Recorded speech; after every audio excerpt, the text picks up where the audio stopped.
Oh, hey. What's going on?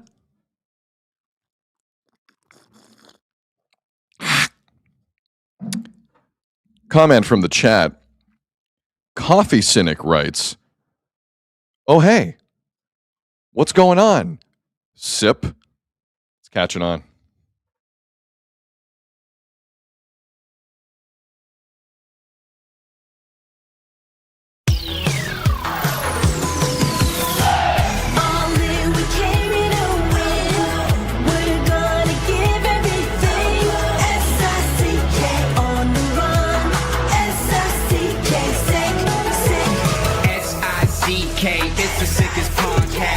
For the audio, or you can even watch back, giving players all the props or put them on blast. We don't give no hot takes, only talk facts. We're giving all our devotion, riding high on this wave of emotion, going all out, yeah, cause this is our time. No, ain't no stopping us till we reach the finish line. All in, we came here to win. We're gonna give everything. S-I-C-K on the run. S-I-C-K, sick, sick. On fire, we're ready to fight. We'll bring the house down tonight. S-I-C-K on the run. S-I-C-K, sick, sick. Play it on the car ride, play it when you lounge. X and O, you know that we can hold it down. Shout out to my man Sammy, got it off the ground. And to all the listeners tuned in right now, got debates, analysis, and speculation. This is sports talk for the new generation. You know where to find us, got a reputation. Sick podcast, your #1 sports destination. We're giving all our devotion, riding high on this wave of emotion, going all out, yeah, cause this is our time. No, ain't no stopping us till we reach the finish line. All in, we came here to win. We're gonna give everything. S-I-C-K on the run. S-I-C-K, sick, sick. On fire, we're ready to fight. We'll bring the house down tonight. S-I-C-K on the run. S-I-C-K, sick, sick. S-I-C-K, it's the sickest podcast. Tune in for the audio, or you can even watch back, giving players all the props or put them on blast. We don't give no hot takes, only talk back. S-I-C-K, S-I-C-K, S-I-C-K, S-I-C-K, S-I-C-K, S-I-C-K,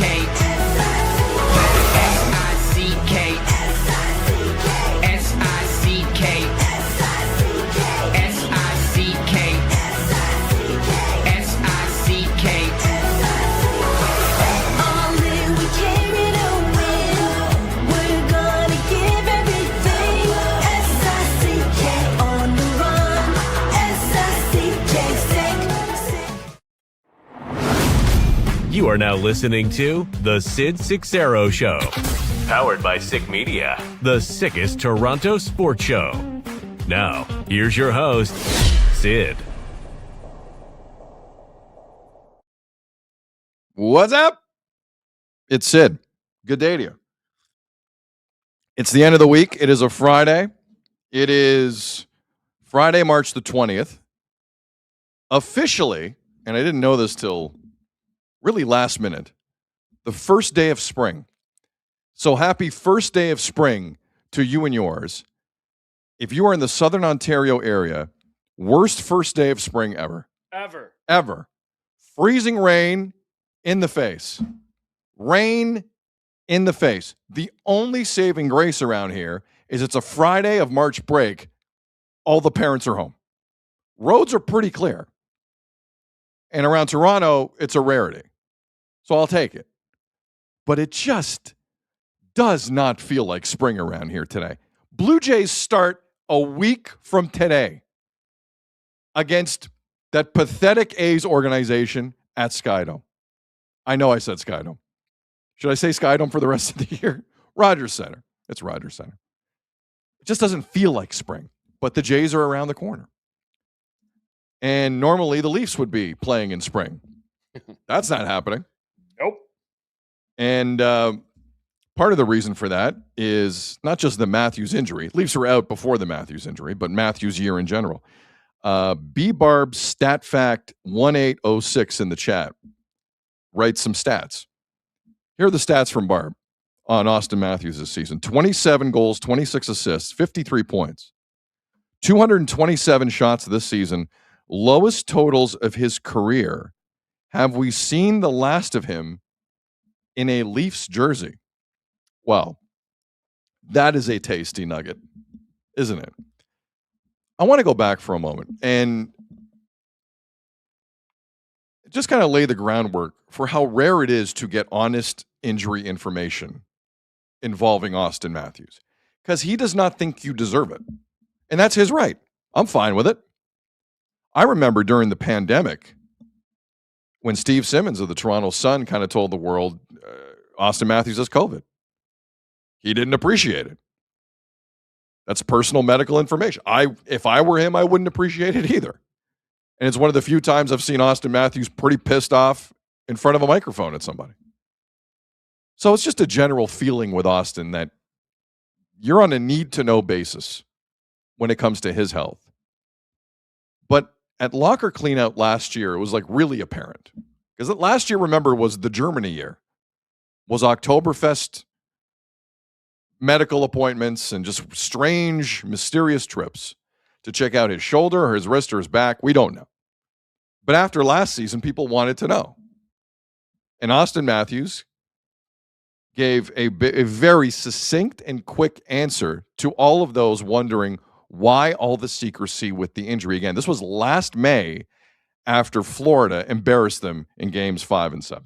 Care was what happened, or you like to be private? Yeah, I'm just going to keep it between myself. Yeah. Did it impact your ability to shoot the puck? I think it impacted a lot of different things for sure, yeah. Obviously, it's your right to keep the physical stuff private. That's your right, but it leads to speculation. I'm just curious why you've chosen to be tight-lipped about that stuff. Because I can. I think it's my right to, I believe, yeah. People forget that clip. I didn't forget that clip. Luke Fox didn't forget that. Luke Fox of Sportsnet, the fire starter, and justifiably so, didn't forget that. I just wanted to play that again because a lot happened at the end of last season that was both disturbing and hilarious for the Leafs. Because everyone was in Marner mode very quickly. That quote got through, and I'm like, okay. There are lines that shall not be crossed for Auston Matthews. But it was weird at the end of a season to take that stance. That always stuck out to me. Because at the end of the season, it's excuse time. Because they were getting shredded, as we all remember. Shredded. There was a locker cleanout where William Nylander couldn't tell you about his migraines fast enough. It's just normally what happens. Everyone tells you why they didn't win. Especially if it's injury related. That's an easy out. Matthews wasn't taking it. I was surprised. Part of me respected it. It's a tougher road to go down to keep the secrecy. It really is. So that's what made yesterday just kind of, it was jarring in a way to get such direct, specific injury news from Auston Matthews. He did have his MCL surgery today after the grade 3 injury to his left knee. He had the surgery in New York. The Leafs were having Fan Appreciation Day yesterday in Toronto. Oh, we will get to that in a second. Hazo was already giggling about it. But Auston Matthews in New York had his MCL surgery. They deemed it a success. The Leafs put out an official statement. Again, these are weird things to see around 34 because of the secrecy we've normally seen from Auston Matthews. But at this point, to hell with it. Feels like things have changed, haven't they? Like just generally with Matthews. But they deemed yesterday's surgery in New York a success. And recovery period's about 12 weeks, which is what all the internet doctors were saying when it happened. And that would put his recovery and ramping up for the season at about the same point it always is for Matthews, which is July, normally down in Arizona. So What has changed in terms of next season for Matthews and preparing for next season? Not much. Not much. Again, this was low end of the worst case scenarios. Like, it could have been a lot worse. It wasn't. He will be playing hockey next season. For whom, we'll have to wait and see. As Elliot Friedman discussed today on his pod, they have not had that conversation yet, the Leafs and Matthews. Still a little fresh. But at least conversations are happening, because one of the things I did notice after last Thursday was how little conversations were happening, so it seemed, between Matthews and, I don't know, his coach and teammates. Kind of important people in his life. Yesterday, after Fan Appreciation Day, which again we will land on in a serious way here coming up, Craig Berube did mention that he finally did run into Auston Matthews the other day, and reiterated how tough a year it's been for 34. I saw him last game in the morning here and stuff. He seemed okay. Obviously it's a tough situation for him. I think it's like the roller coaster I was talking about. He wins gold, comes back. We're not doing well. Then he gets injured. It's like up and down, a lot of up and down with him, and it's tough. That's a tough way to go about things. But like I said, that's the way it is right now, and he'll deal with it, and we'll do what we have to do to help him and get him back healthy. Again, that was Craig Berube yesterday, speaking rather openly, and not for the first time, about kind of the season that Matthews has had. And there's a lot of past tense with Auston Matthews right now. I don't know how else to explain it. Now Awake in the chat writes, Berube will be so happy to get rid of Auston and Willie. I don't think Berube is going to be there, guys. That's just me. JB in the chat writes, 34 is not coachable, and others follow his lead. This is the other part of this now. Like, when a player's time ends with a team, there are clear signposts, as we all know. There is a moment where you detach yourself from the team for whatever reason, whether it's injury or other. Certain parts of the fan base start to turn. That happened at the gold medal game for a lot of reasons.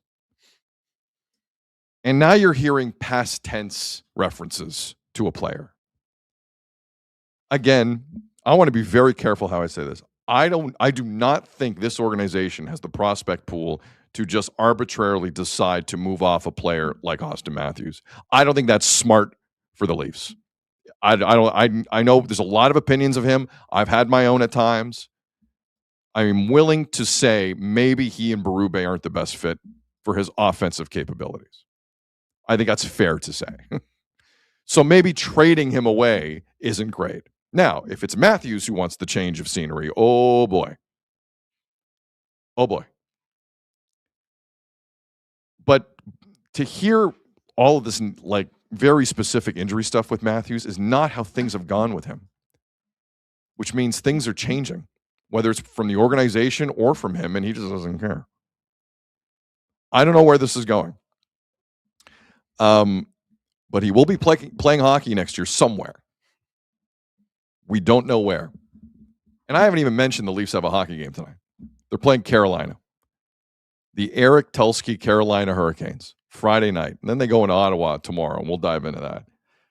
But when you see different things from a player, when things are a little out of sorts, when there are new ways to address issues, it usually means a shift that is significant.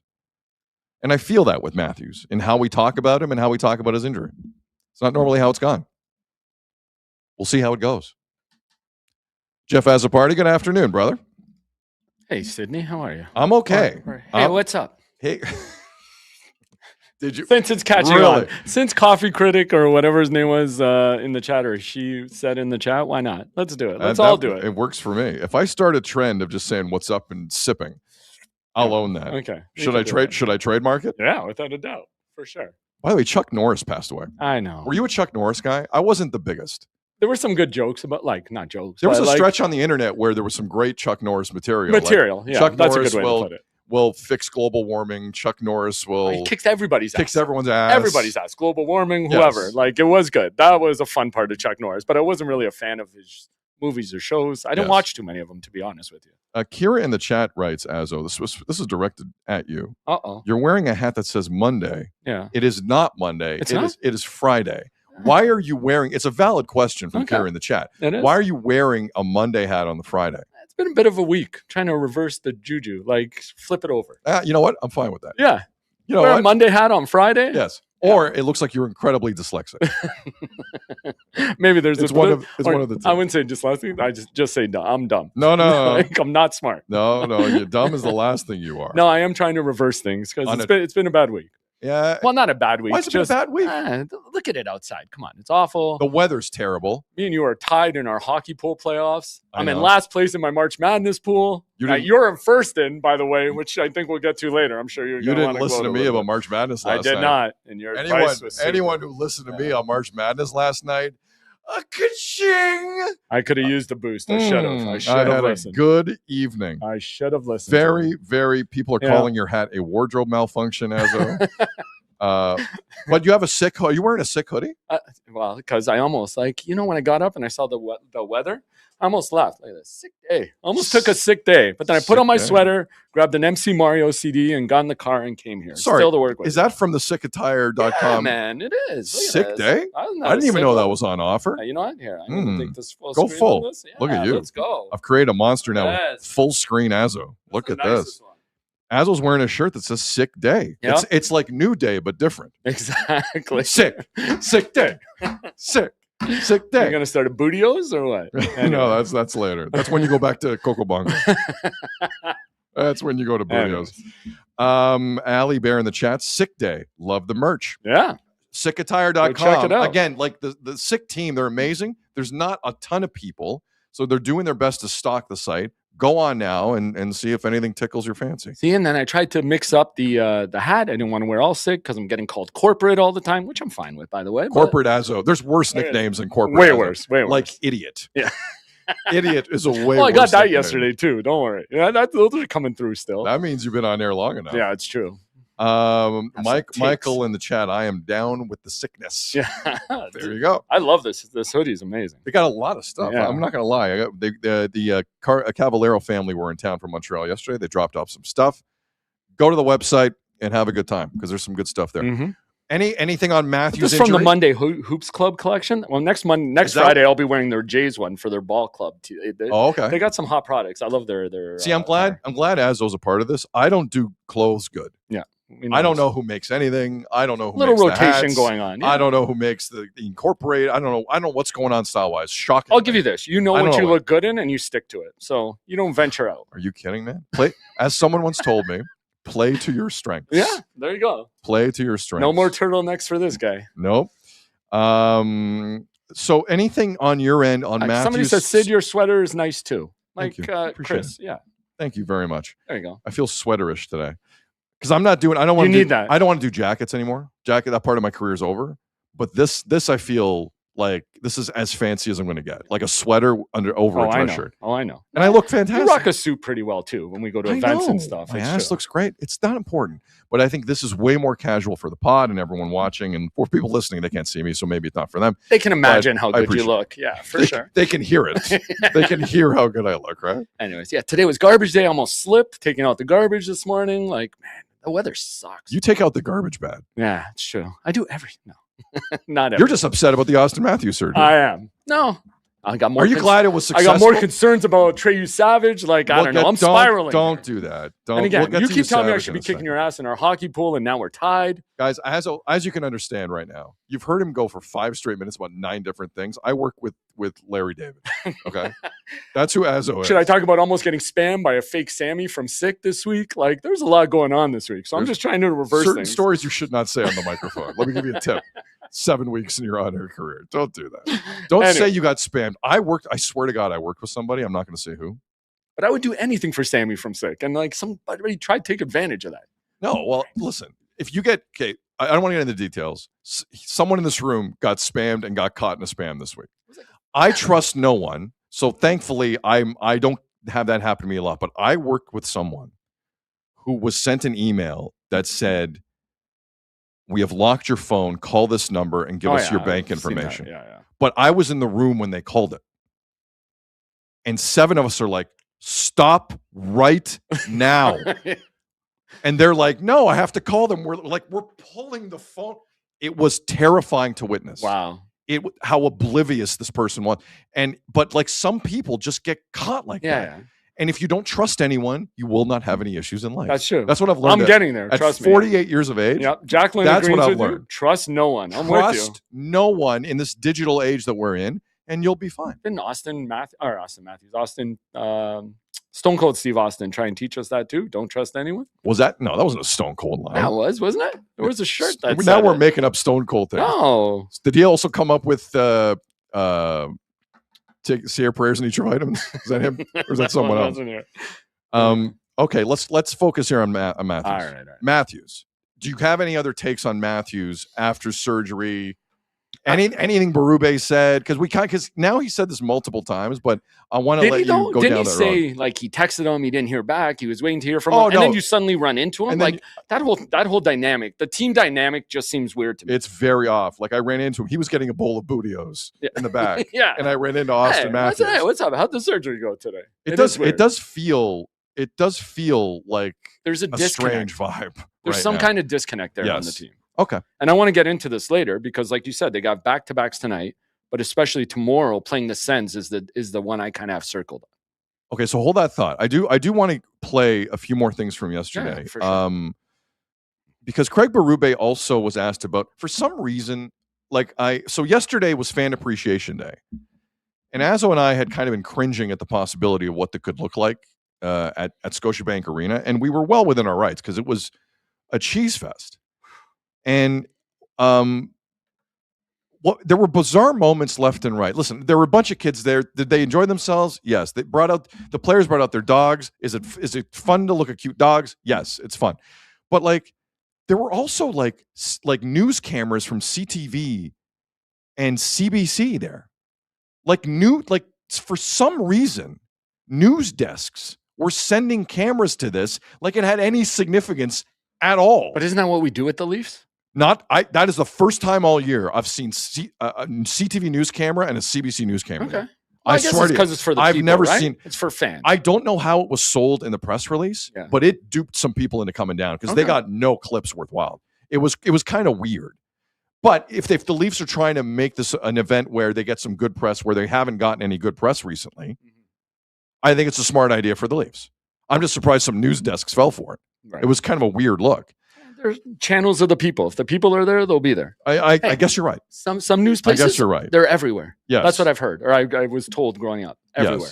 Yes. I mean, listen, if you had a good time down there, God bless you. But afterwards, Mark Masters of TSN kind of took the angle with a lot of players and Berube. What about the pressure in this town? Because you see this kind of love. It was actually like a good It's story. a fair question. Yeah. Well, you see this kind of love, but also there, it comes with some intensity. Like, how do you balance the two? And Berube was asked this question by Masters. And man, this feels like Sean McDermott after the Denver game to me. Like he's trying. Okay. Like Craig Berube is really trying to make the case that he should stay and that he wants to be the head coach of this hockey team. This is how I took it. Let me know if you take it. It's a huge hockey market, and I've been in Philadelphia where it's a pretty big sports market there too. Not just hockey, but all the sports. And there comes criticism with not doing well, and that's part of the game. And you gotta understand that that's just the way it is, and you got to deal with it. They have every right to be critical, and they pay good money for tickets, and they want the Leafs to do well. So when they're not doing well, there's going to be some criticism. When's the last time you heard someone in that organization talk about tickets? Yeah, honestly, it was a different vibe. Like clearly he's worried. He should be. Oh, 100%. He should be. Do you think Berube's making a public case here to stay? Maybe. Yeah, I could see that. But I think it's more the difference from last year, right? Last year at this time, they're on top of the division. Oh, yeah. right? Like, of course you're going to get criticized when you're not making the playoffs, like this far out from the end of the season. Like everything he's saying is true, and maybe he's saying it's just a bad year and we can bounce back. Like, I think that's a little bit of a throwback. Remember where we were last year? But there were just moments throughout the year, and you and I and everyone in this chat and listening and watching this knows the moments where he was like that homestand where he had 100 stitches on his forehead. He felt like a guy who didn't want to be there. But maybe we misread it. Probably didn't know where he was. Maybe it was just the morphine. I don't know. But like maybe we misread it, and he now desperately would like to stay. I don't know what the argument is. You think so though? Because there have been times this week even where, especially with Nylander and some other guys, where he's starting to lean into the accountability part. Well, you think he wants to be here with these players he can hold accountable? See, it's funny you bring that up. It's a good point. If you're bringing up accountability, he needs to be fired on the spot because there's been none of it. It's too late. But John Gallagher in the chat makes an interesting point. Berube should stay. A new coach isn't changing 34 and 88. But then what happens if you can move those guys? Don't you want a new coach? That's the thing. Is there a world where both of those guys are not Leafs next year? I think so. I think it has to be on the table after this debut. Like, I don't even want to put Willie and Matthews in the same camp, considering what I've seen from Nylander this year. Nylander has been the worst offender of just malaise and disinterest on this roster. It's not even close. I think Morgan Riley wants to be good. I don't think he can. I think Jake McCabe wants to be good. I don't think he can. I think Max Domi. Actually, I have no idea what Max Domi wants. But I think Michelli wants to be good. He's not. Like, I think there are guys on this team who clearly would like to take it to another level and don't have the physical and hockey IQ capabilities. Nylander, as we've seen, has the hockey IQ at times and capabilities. He just is gutless and doesn't want to work hard. And that, to me, is one of the worst things I've seen this year. Is that guy. So since you opened the show talking about stats, let me ask you this. Who do you think you could predict more in the next 3 years? Like what you're going to get from them? Is it Willie or is it Auston? Do we know more what Willie is or do we know more what Auston is and what they're going to give us in the next year? I think it's a good question. I think we know more what Willie is. Right. Does that make it easier to build this team around that or no? It makes it easier to trade him because other teams also know as well. Now, it's the Leafs' reputation, the damage that's really been done here is the conversations in quiet quarters around the league. Mm-hmm. Everyone, I don't care who speaks favorably of the Toronto Maple Leafs publicly, they're getting ripped all the time. And everyone sees the same thing from other markets. Especially now, after the Auston. Don't think the Tkachuks aren't just destroying them behind their backs. Don't think Marchand's not destroying them behind laughing. I mean, they're laughing in front of McDavid's back. Okay, so you want to get into this now? This is what I'm talking about for tomorrow night. Like, the Tkachuks, Brady specifically, did it this week on his podcast. Do the Leafs have to make a statement tomorrow night against them? Oh, so hold on. Yeah. Hold on, Monday. I'm looking past tonight already. Hold on. You're saying... Who'd they call up today? Michael Pezzetta got called up by the Leafs today. Now, he's not going to play against Carolina tonight, correct? Right. But he's going to get his 3 minutes tomorrow. 3.5. 3.5. And for the record, I am Team Pezzetta. Yes, 100%. For the record, I like Michael Pezzetta a lot. I like the fact he cared and wanted to do something and had a bit of piss and vinegar in him. MST in the chat. Can you imagine Nylander being traded to Boston? What does that look like? If it's Treliving, I don't see him doing another trade with Boston ever. Some people don't see Treliving making another trade. Period. That's true. Well, I think he's staying. You know, I seen Willie. So you think Buffalo? Buffalo's an interesting spot. Although, if you want someone to completely explode that culture, yes, 100%. Which Buffalo would do. And, they bring him up in a second. Yarmo there wants to make a move. Oh yeah, completely screw up a good team dynamic with that guy. Wait till you see what happens. But it's a situation where, so you think the Leafs should maybe go after Brady Tkachuk tomorrow because of some type of under the table / not that under the table soft tampering that's been going on with the U.S. hockey Just players? What he said about the team in general. We played the clip. You talked about the team being in a weird headspace because of all this Auston stuff going on, right? Yeah. Them being questioned as teammates and as like their pride and everything being questioned. And Brady openly did it on the podcast this week, right? Him and Matthew were like, well, if that was our team, Auston would be a guy who rushed in. Like, don't they kind of have to push back to Brady? He got into a fight last night. I think there is a limit to the Leafs' emotional give a you-know-what. And I think we saw it over This guy just insulted you on his pod. Yeah. Oh, they don't. They question you. I shouldn't say insult. Do you think William Nylander knows? questioned Do you think Nylander knows what a podcast is? Okay, so Like, I'm being serious. Do you think how aware is that guy of what was said about but then do you USA think the hockey? organization needs to kind of push those guys? Hey, Nah, like does because Berube have to say it? But then we have the awkwardness of Morgan Riley fighting. Yeah, it's true. Which no one liked. True. I don't see one Leaf supporter who enjoyed that moment for Morgan. It was just weird. No, it was weird. It felt forced. But in terms of sending a message to an American player, Yeah, I don't know. I think this like maybe Max shouldn't look at the game against the Ducks later on this month. Maybe it's tomorrow. Yeah, I mean, they're not Viper in the chat. They're not going to do anything to Brady. I like the thought. I like the angle. I'm saying, a lot, man, that went like it I was like going the around. angle, It was making the rounds. but I don't think this team has it in them. I have to be honest. I don't. Do you think they have it in them? I don't. Okay, but I like the idea. But I think I really like the idea. But isn't that the culture we're talking about? When you hear somebody talking about you and you're playing them later that week, do you not need to step up to them? Sean in the Yukon to this point? Sean in the Yukon writes, the team shouldn't care about what they said on their podcast. I don't know if I totally agree with that. I don't. If you have pride in the Leafs team and you want your captain to stay, now we saw. And there's a narrative that's been out there for 10 days 10 now. days. We saw what we saw what the care was in Auston Matthews. Like Right. we can't. That's why the story was as big as it was, because now we know. Now we know there's no camaraderie in that room. Mm-hmm. So what do you do about it? And what if you get pumped in Carolina tonight? yes, Which could happen.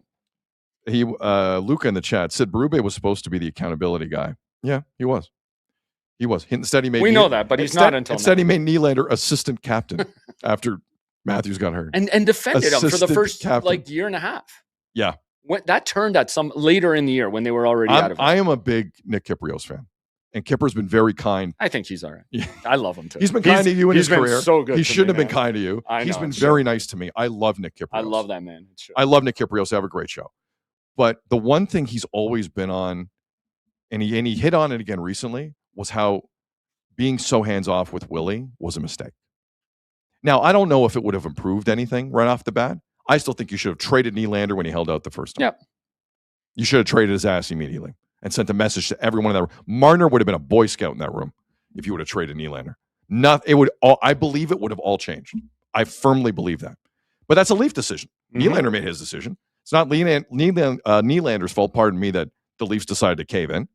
Like, whatever. And by then that's the their culture choice. is already set, man. But in terms of the Leafs caring about what other people are saying about Toronto, I have a hard time believing more than 5 guys in that room care about what people say about Toronto, and Troy Stetcher's one of them. And we can argue about what the other 4 are. But I sense mercenaries. I sense guys who are way too comfortable, and that's bad.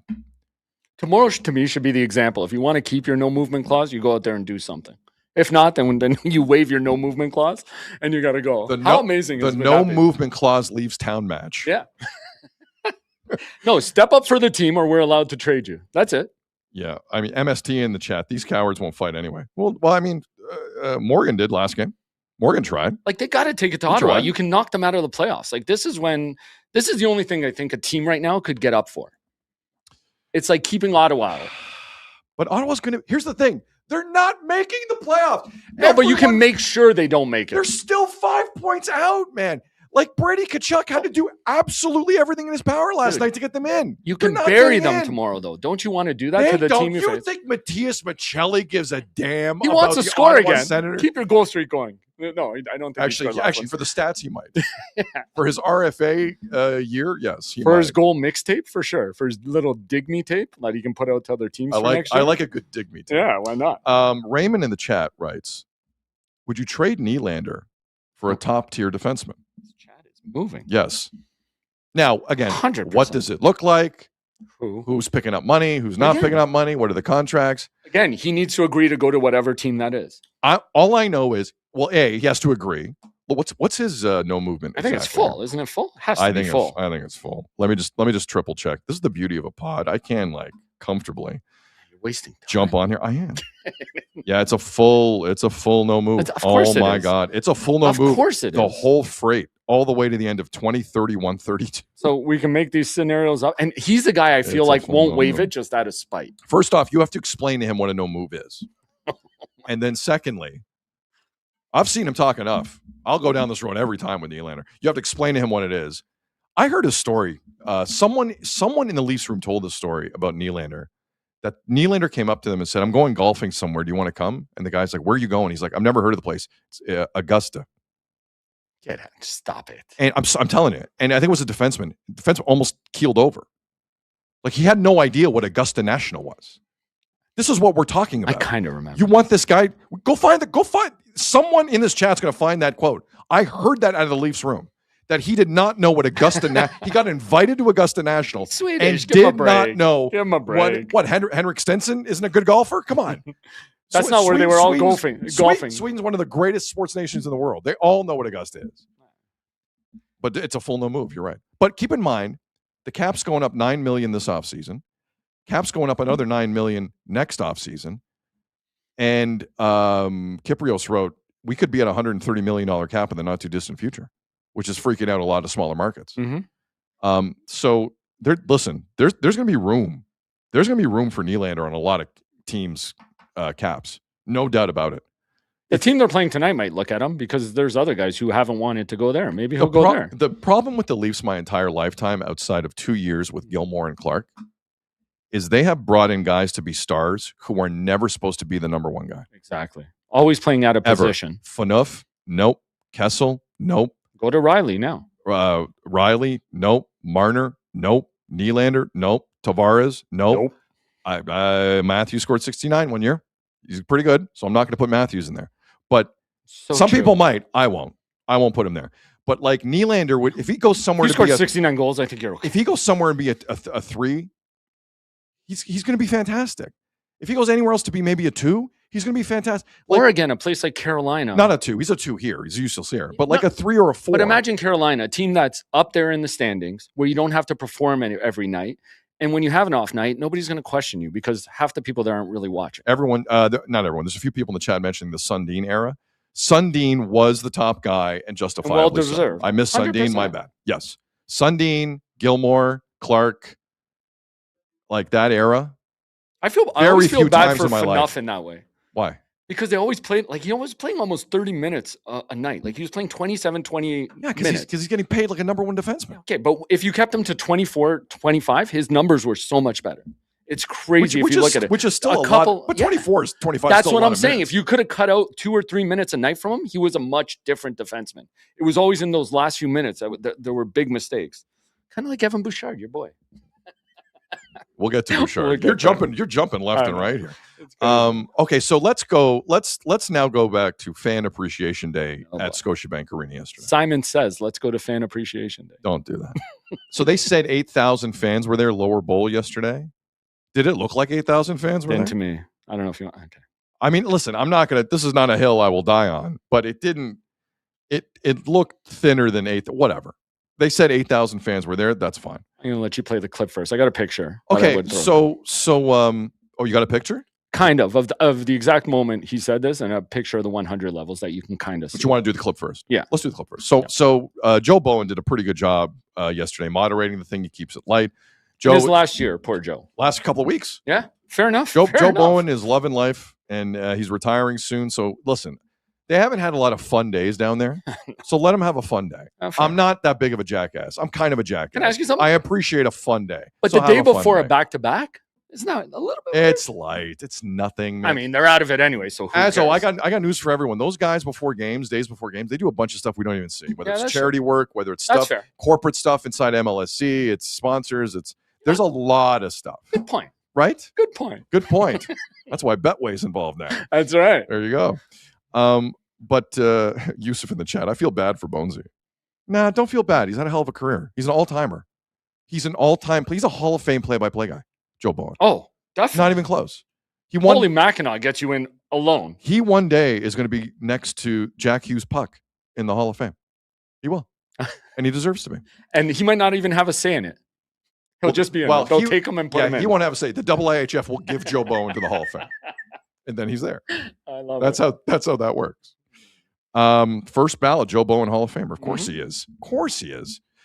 But so yesterday, Joe Bowen's kind of moderating all of it, and it's fun. And there's like penalty shootouts, and Berube attempted to take one, and it was one of the funniest things I've ever seen because I think he was half trying, but he can't do it. He couldn't do it when he played. Never mind as a coach. And then afterwards, Joe Bowen was speaking to Max Domi on the bench. And was it afterwards or during? Like in the middle of it? Was I don't know. Yeah. But it was like during the event. Right.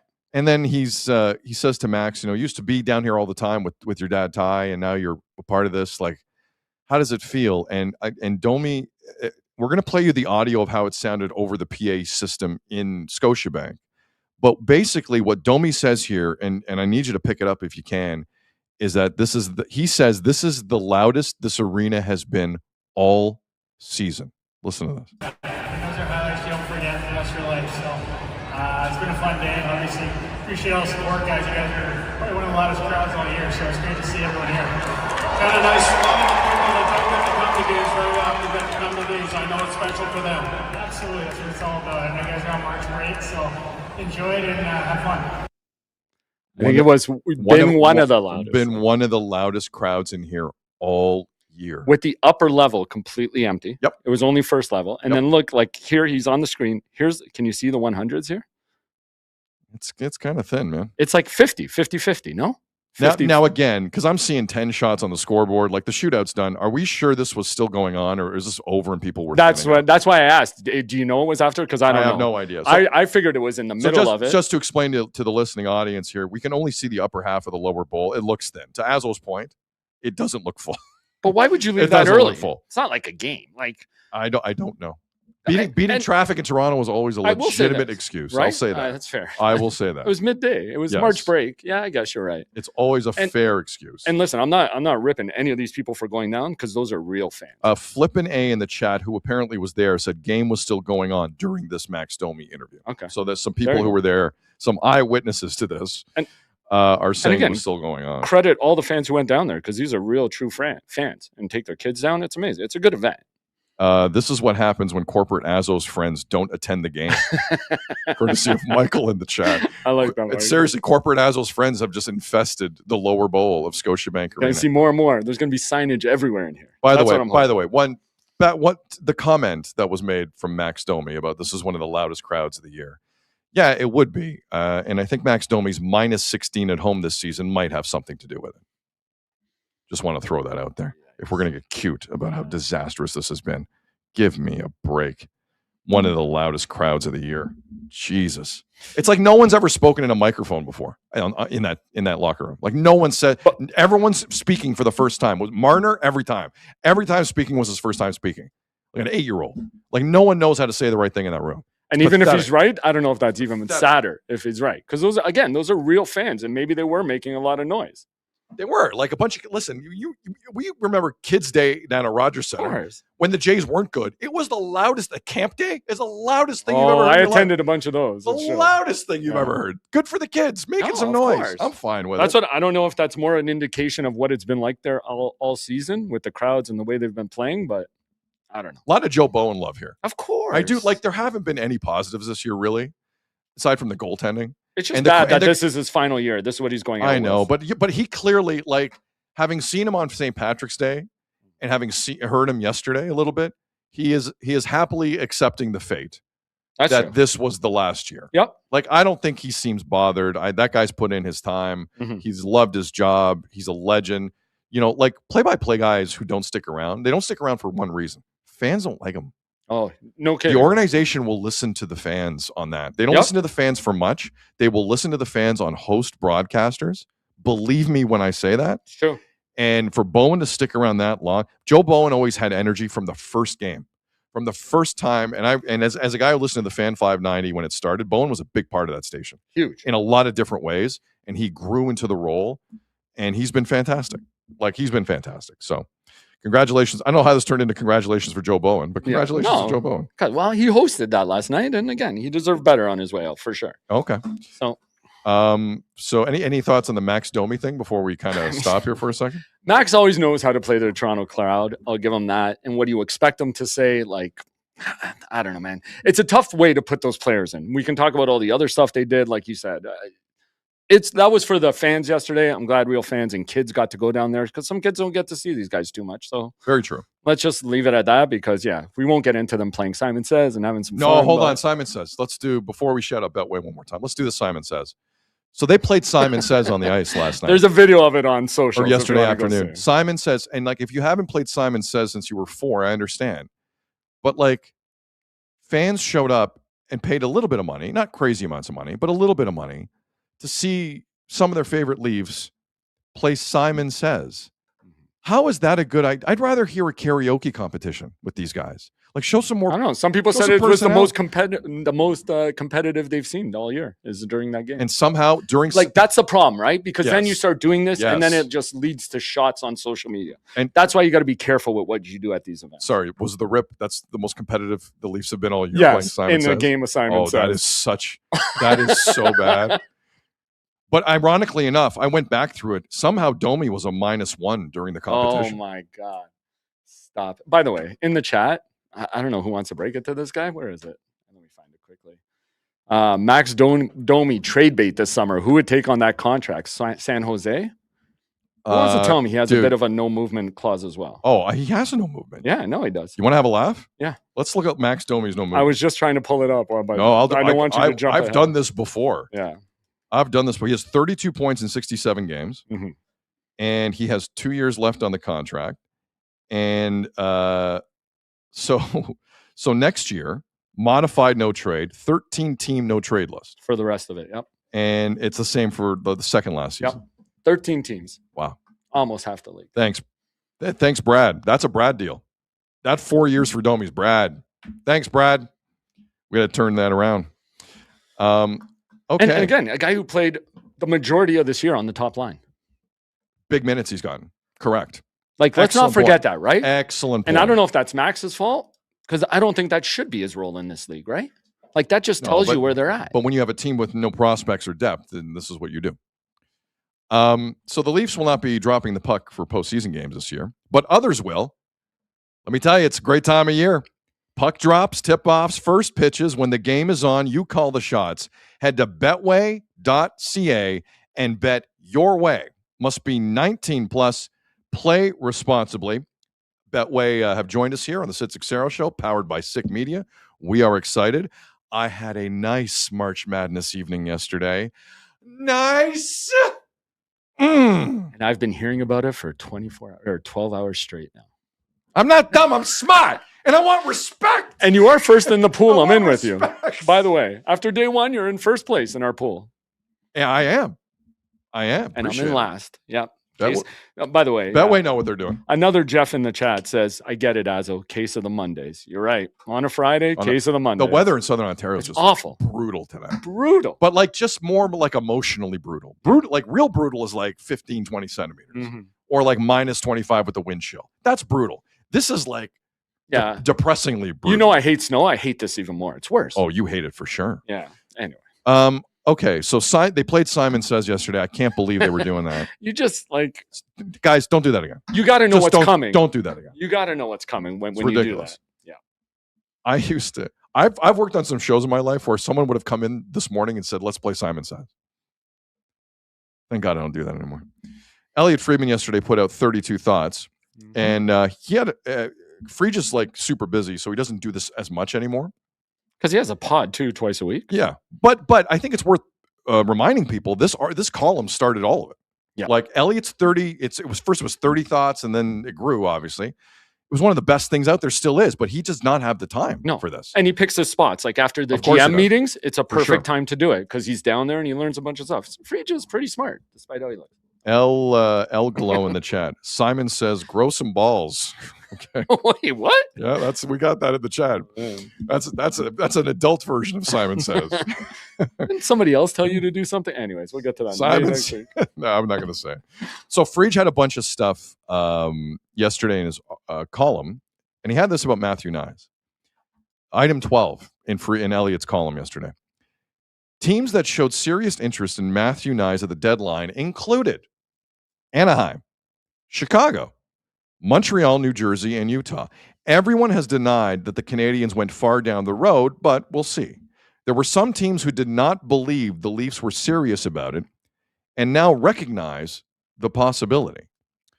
Now, Azo, we did hear about that problem that the Leafs had at the deadline in terms of Knies, one they were kicking around. Mm-hmm. But I think the more we hear from Knies, I think we realize why the trade didn't happen right now. I think teams don't know what they're getting physically out of Matthew Knies. That's fair.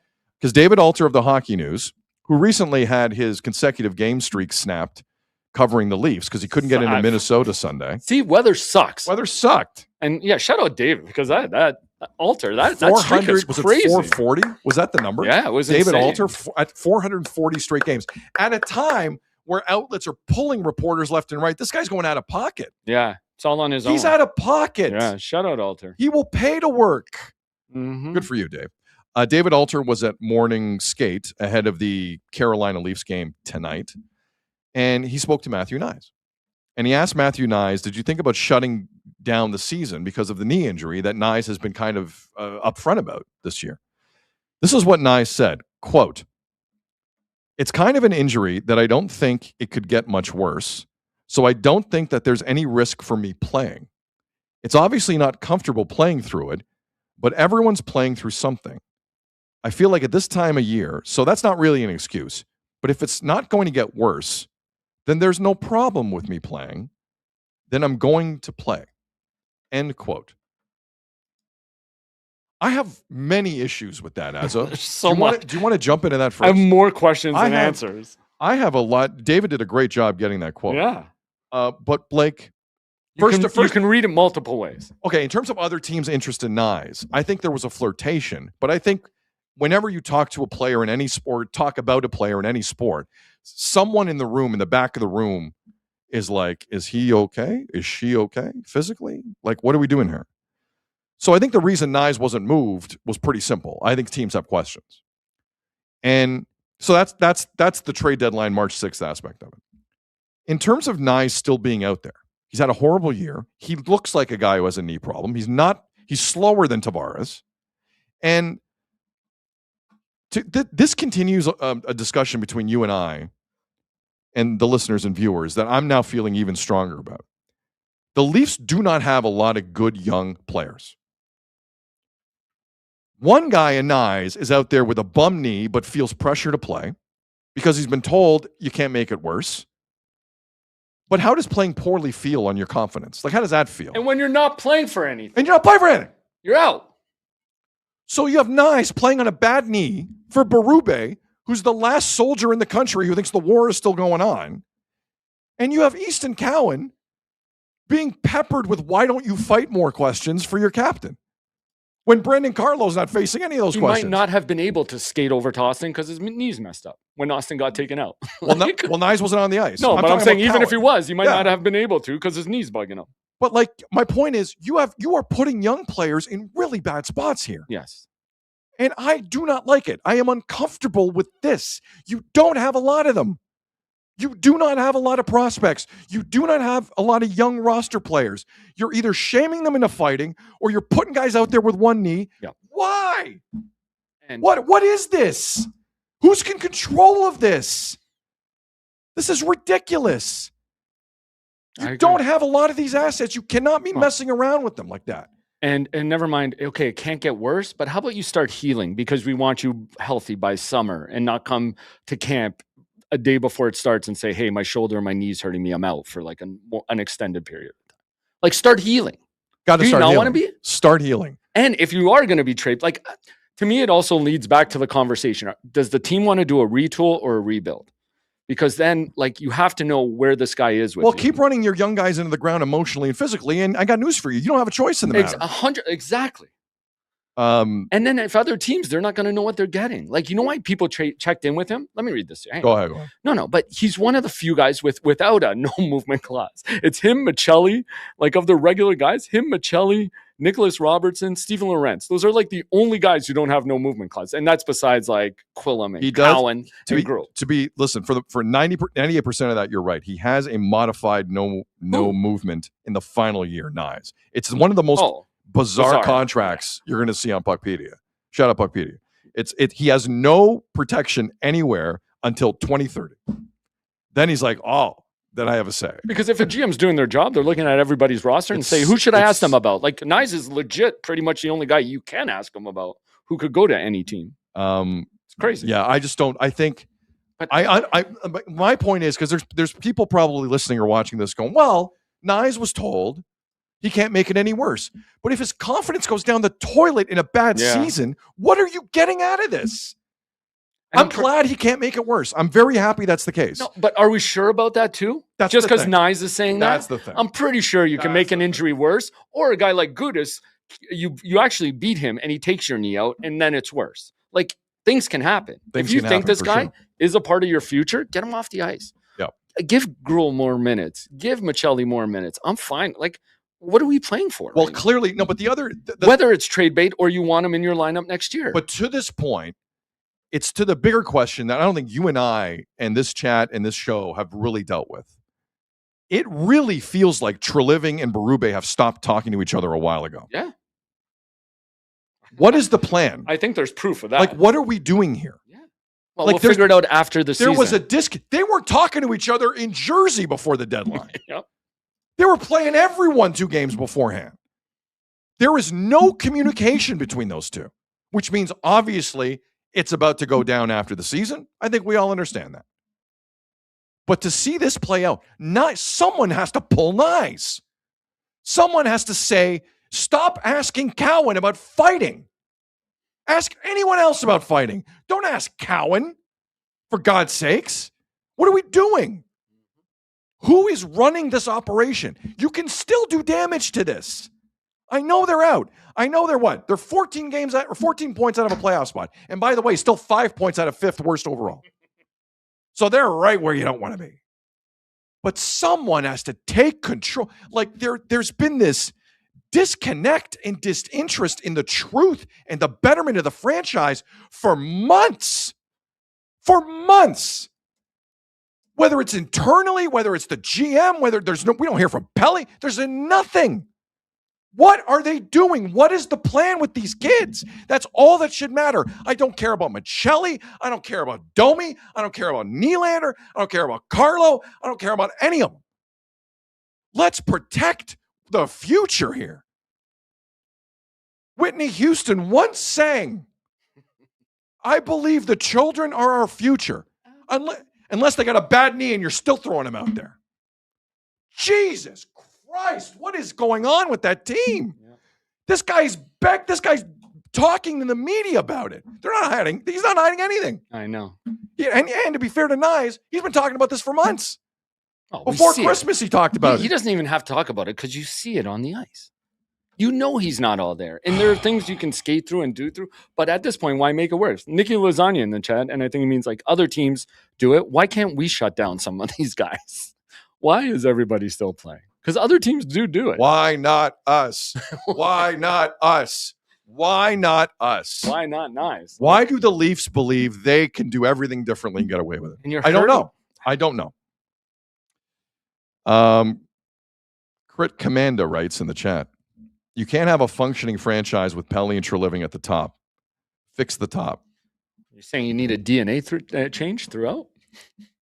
Like somebody has to start taking... At this point, the sales department needs a DNA change inside MLS. The entire franchise, organization.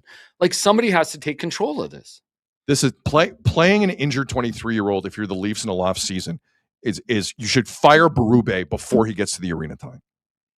Or Treliving, or both. You cannot have that be acceptable. Alter unearthed a really important quote there. Matthew Knies, don't tell me Matthew Knies hasn't spoken about this with someone who matters. And they ignore it? What the hell's going on in there? Yeah. Wake up. Wake up. That's a joke. And you got Easton Cowan being browbeat by the media emotionally for not being Bob Probert. The hell's going on down there? Control it. And again, he's your biggest piece probably to turning this around one way or another. Because if you're going to keep him, you need a young asset like him who can perform well like you did last year. And if you're going to trade him, he's your biggest trade chip that you have no movements or whatever on. I agree. He's the number one guy you can shop right now. Because see what you get for Knies if he's really jacked up. See what you get for him on the trade market when teams really feel that he's weird. Guys are going to buy low now. Like, come on. See what you get for the 23-year-old there. Yep. Real intelligent planning. The Toronto checked outs. Jesus. And injured. Not only are they checked out, they're injured. Mike Van Edelman in the chat. How do I get a sick podcast cap? Sickatire.com. Yeah. Go to sickatire.com and they'll take care of you. You got to pay. But usually when you say take care of you, it means for free. Get a Sid Seixeiro hoodie too. The Sid Seixeiro Show hoodie too while you're there. The mugs, nice. The mugs too. Mugs are available. The mugs are amazing. Only $220. They're not $220. Okay. Azo, good stuff there. Anything else you want to bring up? Because you saw the Knies quote. I missed it from Alter this morning. Yeah. You caught that. Nice job on that. Anything else? Shout out Alter. He does a good job covering the team. Do you think Michael Pozzetta fights Brady Tkachuk tomorrow night on Hockey Night in Canada? 100%. Because Tkachuk's had the hand injury. He hasn't fought. He fought last night. But that's his first fight in like a calendar year. Since, yeah. That's a long time since he fought. Who was it? Somebody knocked him down in January, though. Tried to fight him, didn't he? Yeah, he's had his issues. Tkachuk's had his issues. Yeah. Hey, when you talk like he talks, you're going to get some guys taking runs at you. No doubt. Yeah, no doubt about it. Right? But listen, I got to say, the Sens are not making the playoffs, but Tkachuk went out there last night because 2 nights ago they looked pretty listless against the Capitals. Like giving like Cole Hudson empty netter. They didn't. You couldn't blame that one on the goalies. No, they didn't look right. Yeah. So clearly, Brady Tkachuk went out there last night in a pretty big hockey game against the Islanders, and he fought Anders Lee right off the front. It was a good tilt. Brady Tkachuk scores the winner with seconds to go. By the way, Matthew Schaefer, youngest ever to have 50 points as a defenseman in the National Hockey League. Amazing. Schaefer is an animal, man. Animal. And you hear it a lot, but he is generational, man. He's incredible. Wow. But Brady Tkachuk did what they had to do. Now, again, the Sens, a big hockey game tomorrow night. You're right. The Leafs could, in theory, really put dirt on the coffin. Yeah. Just bury him. What am I looking for? Something in the spoke of their wheel. Bad analogy by me, but you know what I'm saying. Stick. It's a stick in the spoke. Yes. The Leafs can do that tomorrow, but for one night last night, Brady Tkachuk was not having it. He was willing. He grabbed his team by the collar and said, "We are winning." Something we've seen William Nylander do over and over again. After the game, Brady Tkachuk, I believe this is part of the TSN broadcast in-house. This is a quick clip, but it spoke to the emotion of last night. Brady played well. Everybody wants it as much as I do, and everybody in that room. So we're going to give it absolutely everything we have, and I know everybody wants it, so we're going to do our absolute best to get there. They're 5 points out. They're not getting there, but I applaud that effort last night from Brady Tkachuk. So did the crowd. Yeah. Most I've heard the Ottawa crowd, it's pretty good. It was almost as loud as Leafs fan appreciation. Almost. And no Jake Sanderson. This is if they get close, I'll give them credit. Now Columbus keep winning with Rick Bowness. That story's insane. No one's going to catch Columbus. It's insane, and not many people are talking about it because it's Columbus. Oh, 100%. But I do have a soft spot in my heart for Sens fans, because a lot of times down through the years, I've kind of made fun of them, and there's fan bases in this country that don't like me at all. Sens fans have been mature about it for the most part, and I appreciate Sens fans because they love their team, but they're realistic at times of how successful their team has been. Do you have a brother who's a Sens fan? Yeah, I do actually. I do. And here's the other thing: how much hope was there around that team last year when they played the Leafs in the first round? They showed some fight, and people got excited about their young core. Oh, listen. Let's remember how it ended. Yeah. If the Leafs would have lost that Game 6 in Ottawa and come back for a first round Game 7 against the Sens, the feeling in this town would have been. That's one of the wildest things I kind of wish I saw. The feeling after a Game 6 if the Sens forced a Game 7. That would have been something. Yeah. Whew. That would have been crazy. So again, a great moment for Brady. Bill in the chat, Brady, absolute workhorse. Fab. Brady is channeling his inner Manoa. But listen, because you're hearing whispers about Brady Tkachuk, if he wants out, he is not showing it on the ice. Right. And I applaud him for that. Yep. Not in his comments, That's not very in fair. his play. That's a great point. Brady Tkachuk is a professional person. He's a captain of that hockey team, and he takes a lot of pride in that. And he's a guy who sets a culture. He'll talk, but he'll back it up. 100%. There are people wearing letters for the Leafs who could not care less. Brady Tkachuk cares about that team and that organization. One day he's going to make a choice, and he's allowed to under CBA rules. I hope he stays. But they can't say he gave up on them. He's still trying to fight. He is not, and he tried his best last year. He didn't, it wasn't the best playoff he had, but he tried. And he was devastated when they lost. I will always give Brady Tkachuk credit for trying, leaving everything out there. You don't see that a lot with most hockey players. See it with some, Brady Tkachuk is one of them. I like that. And I do, as much as I hate hearing the Tkachuk speak with their mouths sometimes, I do appreciate Brady's game. And look, he's having, considering the injuries. He's one of those guys you hate until they're on your team, and then you love them. He's having a good year. Yeah. Like 47 points in 48 games on a team that's had no goaltending, basically. That's not, and he's missed time. Like, that's not bad. That's not bad. Now, he's not a Hart Trophy guy, but he's having a decent year, Brady Tkachuk. He is. All right. Oh, let's quickly talk about the Oilers. So we go from Brady Tkachuk, who just leaves it out there, to the Oilers, who are without Leon Draisaitl, and they lost to a Panthers team that have quit a long time ago. They're worse than the Leafs, the Panthers, in the standings. And they got shut out at home, the Oilers, last night, 4-0. I want to highlight the first goal, because what's happening now is McDavid's going to take heat. He had one shot on goal last night. McDavid's trying to beat everyone 1-on-4. He's just like he tried to go solo in overtime of the gold medal game. It's kind of like that. Let's be honest. When McDavid gets in these modes, that's my only criticism of McDavid in certain games. It's like, I'm going to try and do this. If it doesn't happen, no one else feels included. Last night was one of those, because Florida games mean something to Connor McDavid, obviously. So last night, Cole Reinhardt in the first period makes it 1-0, and he got, he made a great move on Evan Bouchard to get past him. Just kidding. Bouchard lost him well beforehand. And we're showing you a still of the play here. By the red line, for those listening, by the red line, Reinhardt is gone. And Evan Bouchard has no idea what he's doing. You can rip on Tristan Jarry. You can say McDavid maybe tries to do too much. You can say Hyman needs to do more. You can say Nugent Hopkins has to do more. You can say all the things to me. The Oilers have not had goaltending issues this entire time. It's been that disgrace of a blue line. And it's been all of them. I'm picking out Evan Bouchard here because it's just the latest one from Evan Bouchard, the most irresponsible defensive player in the league. But that's why they can't get a cup. Stuart Skinner, we're finding out, can play a little bit. He's not winning a Vezina, but he can play a little bit. That blue line needs to wake up. And instead, you threw $10 million contracts at them. And now they're fat and happy. The Oilers are getting what they deserve on that blue line, which is nothing. You knew some of these guys had issues. And if you did, you get the contract down and you move on. They did neither. They leafed it and kicked it down the road for another day. Evan Bouchard is one of the few names that I'll put out there as to why the Oilers will never win a cup constructed this way. Ever. And if I got to see him get beat again by the red line, by it wasn't the highest profile name Florida has. They just acquired him. I think it was his 4th game of the year last night, Cole Reinhardt. Let's focus the attention at Edmonton on where it needs to be. Because sometimes people get distracted by the shiny thing. The blue line is at times American Hockey League level. And you know it, and you can't do a thing about it now. You could have, but the contracts have been given out. Now you can't do anything about it.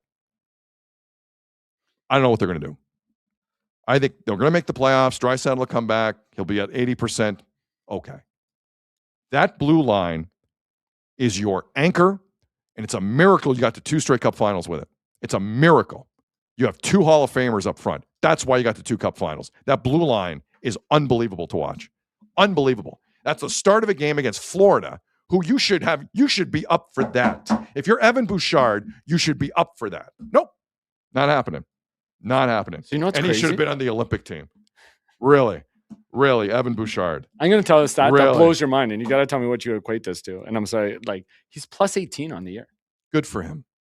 But is that an indication of just how many goals they scored? Darnell Nurse is minus 17. They've scored a lot of goals. Ekholm's plus 27. They've scored a lot of goals. How crazy is that? But their blue line, it goes everywhere from listen. Plus 27. Ekholm's plus 27. And there are a bunch of guys who are minus 16, minus 17, minus 18. As bad as Bouchard is, at times he has not been their worst guy. No. Nope. Yeah. Valid point, Ezzo. It's a blue line problem for sure. And again, how many years do we discuss this? Chris Betty in the chat. Oilers won't win nothing without a goalie. I think if they had one more responsible defenseman, they win 2 straight cups. Think about that. Wow. Think about if Evan Bouchard was someone else. Again, I'm not going to fully. Hold on. They got to a Game 7 and a Game 6 of a Cup final. Yeah. You improve one blue liner in that team, you don't win at least one Cup? Really? McDavid won a Conn Smythe the first time. Played out of his mind. Last year, I believe Draisaitl had the same number of playoff points. Right. Draisaitl was outstanding last year. Yeah. I'm tired of that from the Oilers and everyone ripping on goalies. Tired of it. I'm not a Tristan Jarry guy either. Don't get me wrong. But let's deal with the issue. The Leafs don't know how to even spell deal with the issue. Let's deal with the issue in Edmonton. And that's been the issue the whole time. That's why Knobloch's freaking out because he can't fix it. And that's why Bowman's freaking out. They can't fix it. Connor Murphy ain't going to get it done. I got news for you. Anything else on that, Azzo, before we move on? Okay. I'm good. Let's dive into the baseball. Shall we? Do we have? Let's dive into the baseball. Okay, so yesterday it was announced. Again, they tried to bury the news because it was around Buck Martinez being put into the Hall of Excellence on August the 29th of this year. Like they tried to put the bad news with the good news yesterday.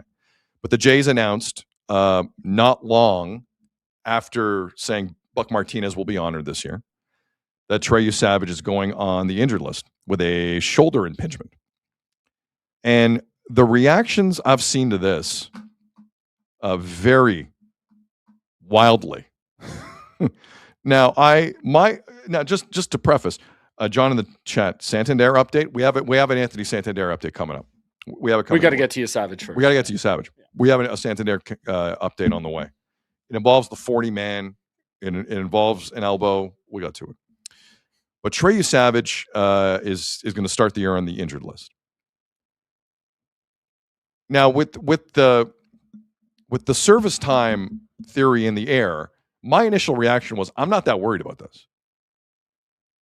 However, I feel like I'm in the minority. And every reaction I'm kind of seeing on this is borderline panic on Trey Yesavage. Where do you want to take this discussion? Because I think we need to follow up here a little bit.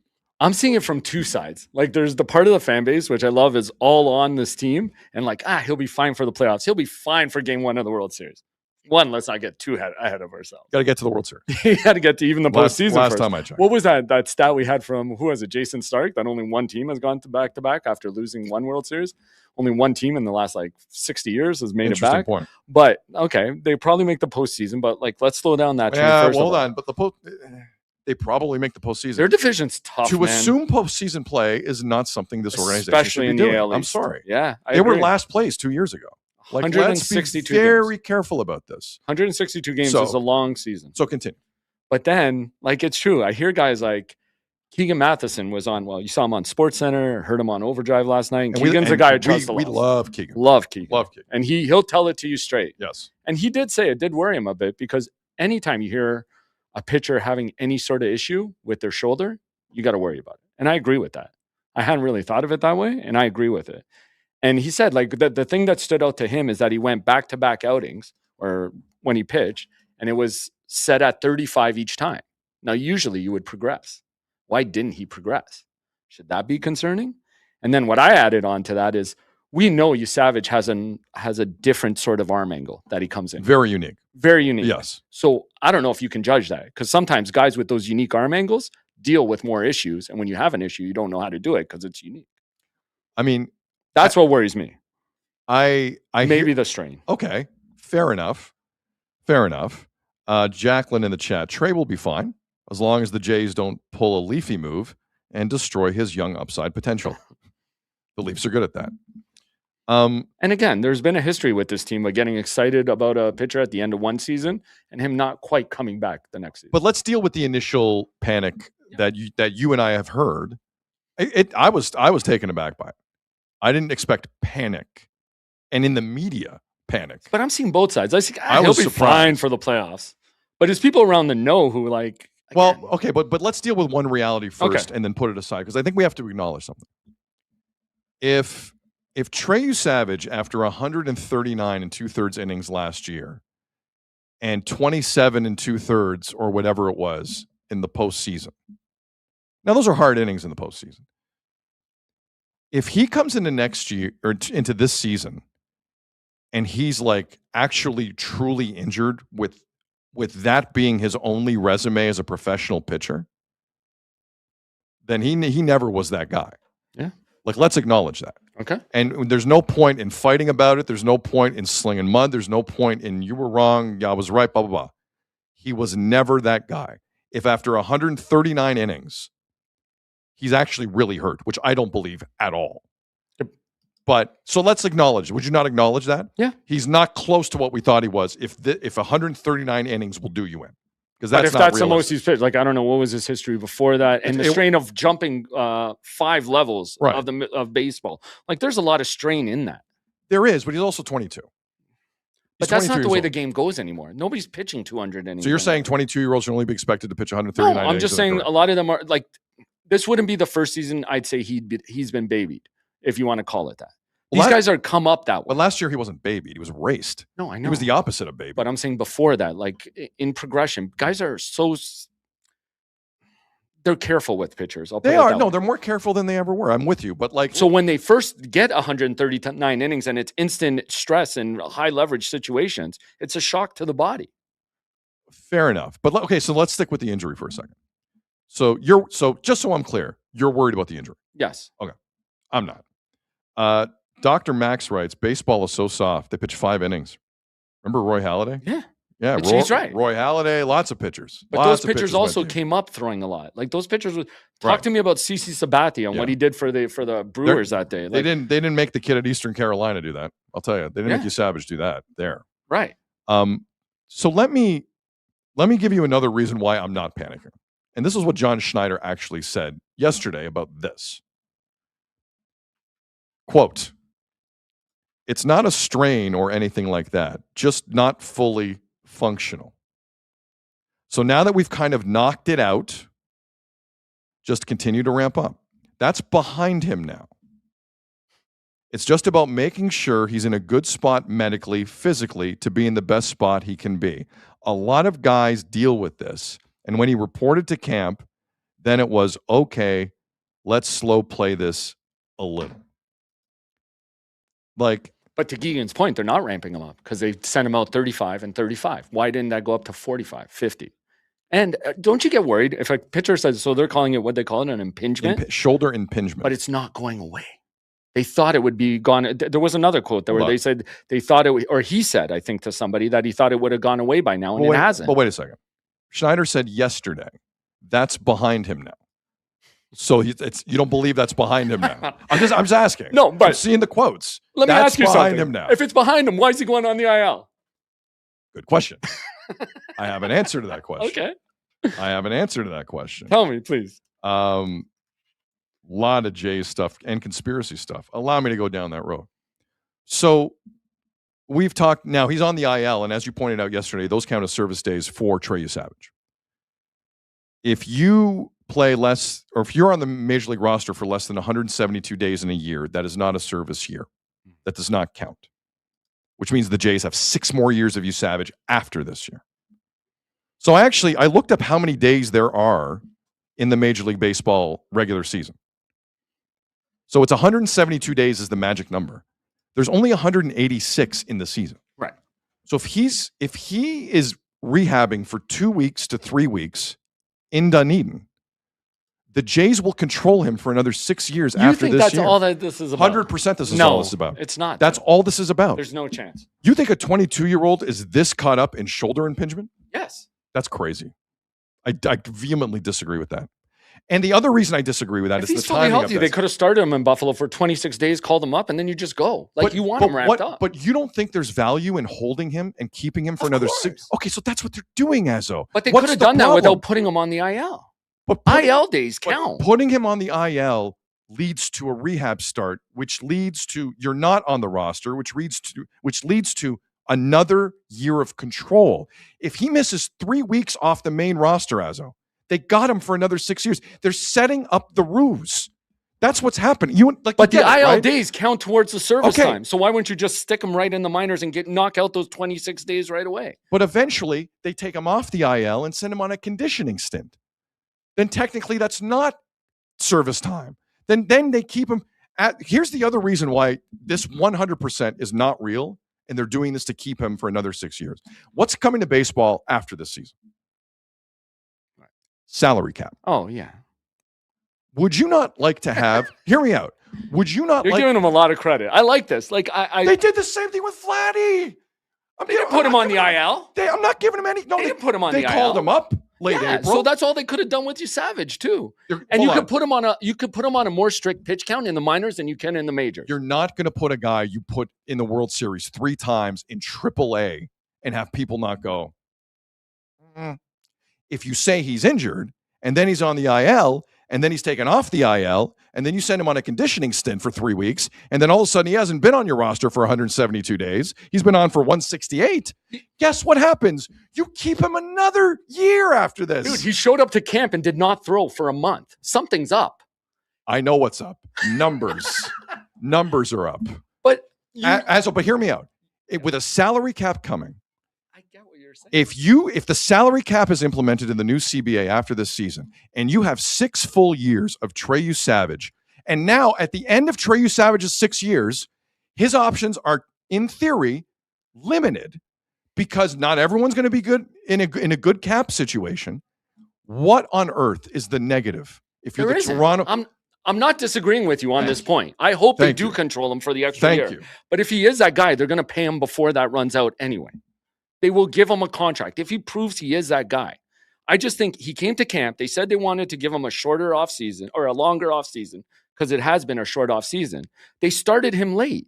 So you could ramp him up without putting him on the IL. Chase with a good point. The service time clock doesn't start until opening day. So even though they put him on the IL now, which again is the point you brought up yesterday, was a very good one. It still only starts on opening day. There's 186 So does the days, IL though. but on opening day. Yeah. But he's on the IL now, so that's a week. He's on the But IL I'm not now. arguing with you about the control of the 6 months. Yeah, you and I are on I the same totally page. agree with you We're on on the same page. I'm saying you didn't have to do the IL thing to put him to make him waste 26 days in the minors. See, I think you did for the ruse. As though they can't in any way acknowledge they're doing this. They will get destroyed by the PA. They will get destroyed. But you know this and I know this. To me, there's no fluke that they went and got Max Scherzer, that they had 8 starters coming into camp. Well, Max Scherzer was also a Shane And now Bieber. all of a sudden they only got 5. But Scherzer was also a Shane Bieber and Barrios issue. Right. Well, maybe not even Barrios. But that's what I'm saying. They went from having 8 starters and now they're down to 5 because of all these IL stunts. In 2 days, Barrios and him on the IL. Have we figured out who the next guy in line is in case someone gets hurt? I don't think there is. I heard other people talking Do about they this. have and one? Keegan didn't know who it was. Like, I'm sure there's guys. There's Jake Bloss down there that had gone in a trade like 2 years ago at the deadline. But he's like, Keegan said was something like they can't afford another one. Like, you're putting yourself in a spot now. I mean, look, in terms of the other injuries, I'm with you. Why? 100%.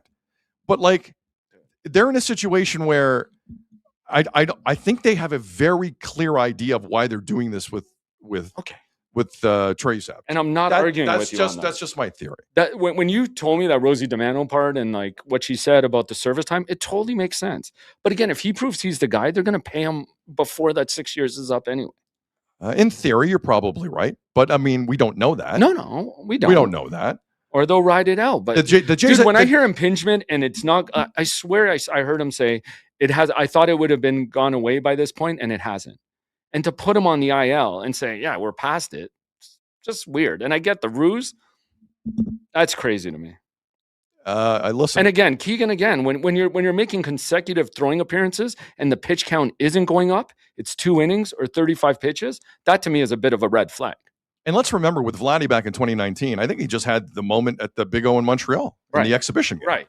Everyone's screaming to bring him up. But it's a business The move. Jays will not be budged if they feel this is in the best interest of the organization. That's why I don't think they have to do the ruse, man. No, but they can have him up here on opening day to tip his cap, go down there and get your pitch count up and then come up. So you think you can just send Trey Yesavage to AAA? You think that's an easy if you thing to do? started his spring training a month 3 weeks late, yes, because you're saying you're ramping him up. He's more important to you later on in the season than now. Okay, I think it's a little more. To me, this is like the Max, him, but the Scherzer thumb issue, where we're talking about him. We'll see how long it goes. Only time will tell.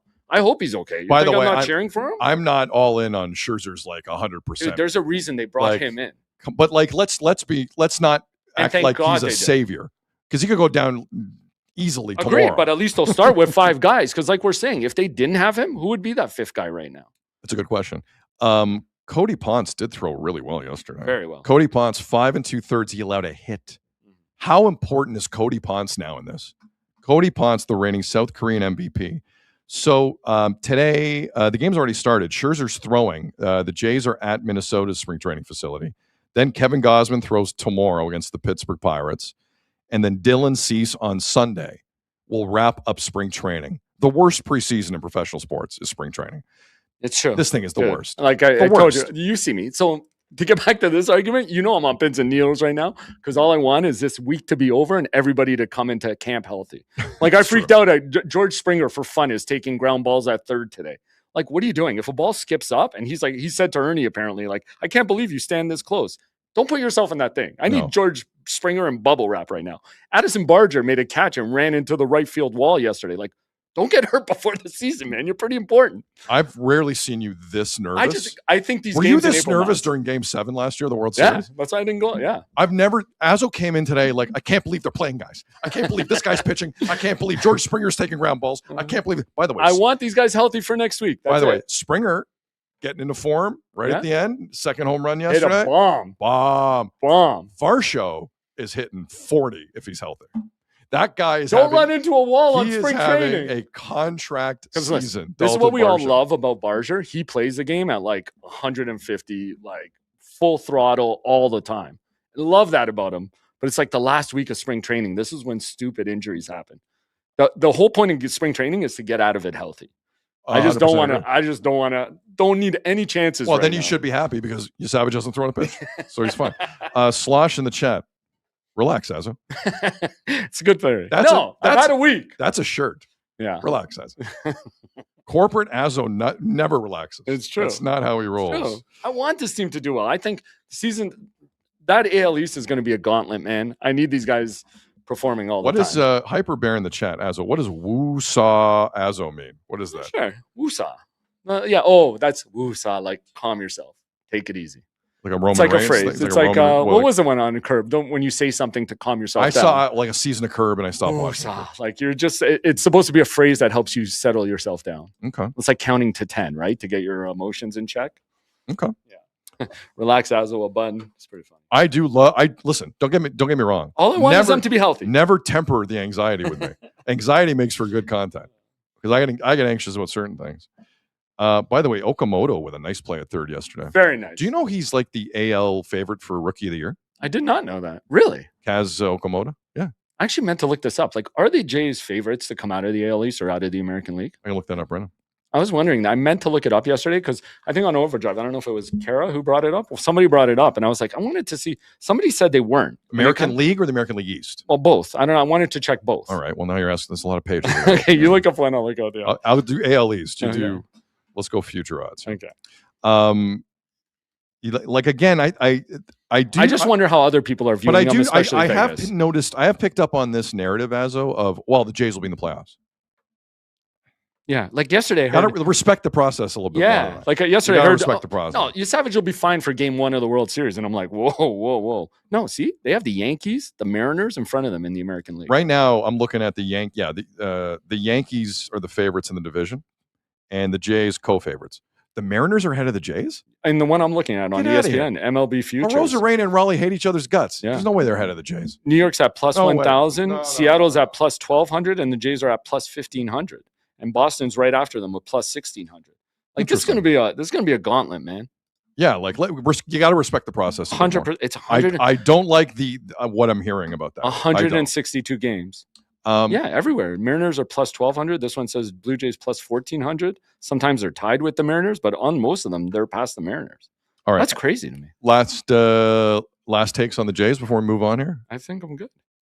I don't know if you guys have noticed. We're gonna have some lively Blue Jay discussions on this show throughout the summer, and I look forward to it. Was there something else you want to get into with the rotation? No, Santander. We'll talk about Santander coming up. I just thought the rotation. Was there anything there? No, just like this is probably the most anxiety-inducing weekend of your year with these three pitchers going today, tomorrow, and Sunday. Like nothing can happen to them now, or all of a sudden Louis Varland's a starter. Mm-hmm. Like you can't have any injuries, and he might be. You never know. Right.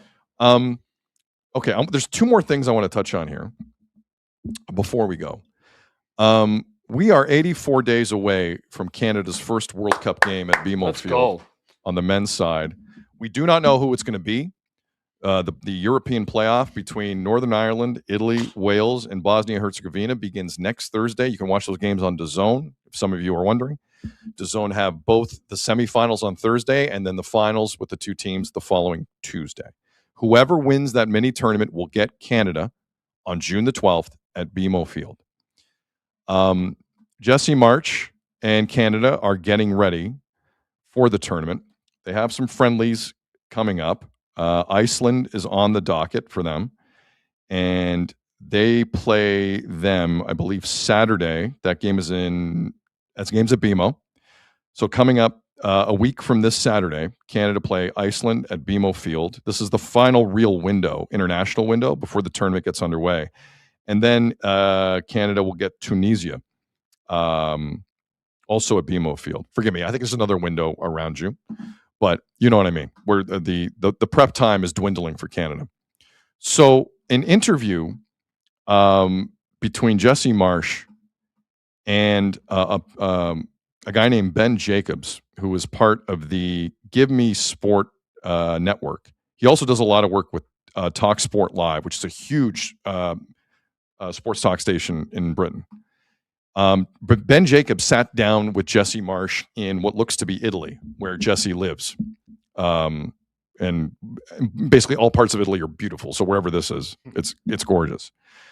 And Ben Jacobs asks a pretty good question of Jesse Marsh.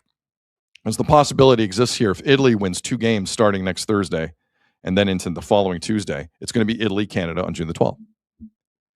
I've grown up in the Southern Ontario area my entire life. A lot of Italian soccer fans here. A lot. First generation, second generation, a lot. And there is this conversation that has started about the what ifs. What does that crowd look like if Italy's taken on Canada? Is it a bit of an embarrassment for us as Canadian soccer fans? Like, does this turn into a scene? I don't know how this is going to go if Italy qualify, and they might. So Ben Jacobs threw this at Jesse Marsh, and there is an Italian profanity in this. I want to apologize ahead of time.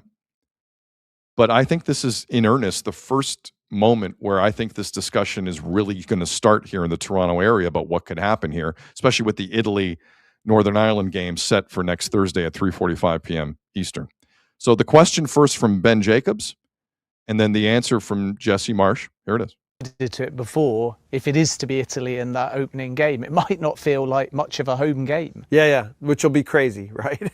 So football in Canada and Toronto in itself has been very impacted by Italian immigration. I think that's a great thing. I've met a lot of incredible Canadians and Italians. I think it's been a benefit for the national team and benefit for the sport in general in the country. But we want to make sure that on June 12th, that BMO Stadium is full of Canadians. Canadians, right? So I've already issued the challenge out to all the Canadian Italians. Some people have already told me fa fanculo or whatever to get out of here. For those who don't know what that last thing meant from Jesse, it means shut up or you face, is the nice way to put it. I can't believe you gave the first swear in That's Sid the first Seixeiro curse Show. word is Italian vaifangu. And you gave it to Jesse March. The first swear on the show's history word, yes. is you gave it to Jesse Yes. March. The interview by Ben Jacobs and Jesse Marsh is pretty good. So if you want to check it out online, go ahead. It does open up this thing, though, that's kind of been just below the surface, but you knew it was coming. And listen, if you're a high-level international soccer nation taking on Canada on Canadian soil, considering how multicultural Toronto is, I think you were always going to get this kind of, I don't know if issue is the correct word, but story. This is going to be a story, and a big one. And it's going to be politicized, and there are people who don't know the shape of a soccer ball who are going to want to get involved in this discussion. You know how this is going to go. You know how this is going to go. But Canada's unique that way. And I do have an issue with telling people what to do in this situation. Because there are people, if Italy draw Canada, by the way, it's BMO Field, not BMO. And for the record, it won't be even BMO for the tournament. BMO are not a sponsor of the World Cup. It will be called Toronto Soccer Stadium or something along those lines. You think I'm corporate? I know more than the coach of Canada. Whatever, no big deal. But the main point is this: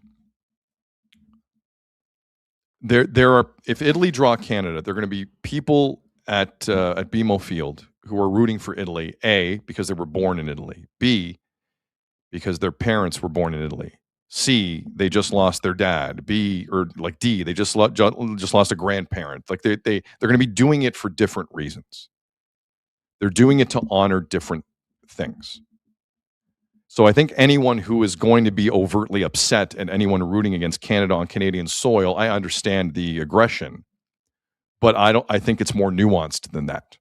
Now, if Portugal were to draw Canada at BMO Field, I have been following Portuguese soccer my entire life. I've traveled to Europe to see them play. I've put in the work.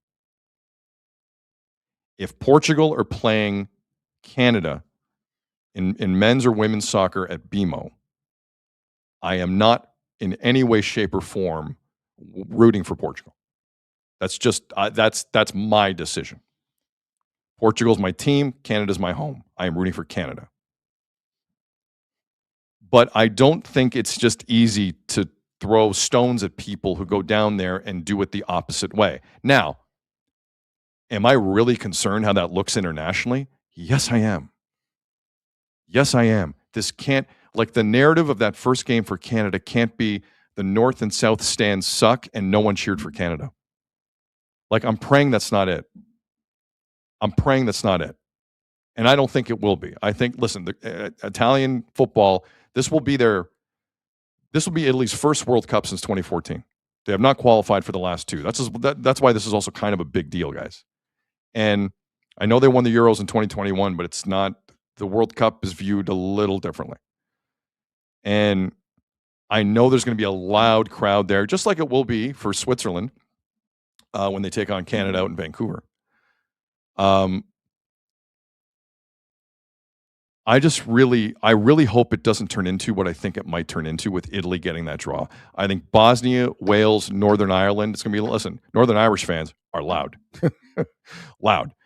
But it's going to be different in this community. I've grown up here my whole life. It'll be different with Italy. It'll be 100% different with Italy. And as a soccer fan, a Canadian soccer supporter, a guy who's paid to go to games a lot with my family, I had a picture of how this would start on June the 12th, and I didn't at any point think this would be the narrative. But it could be.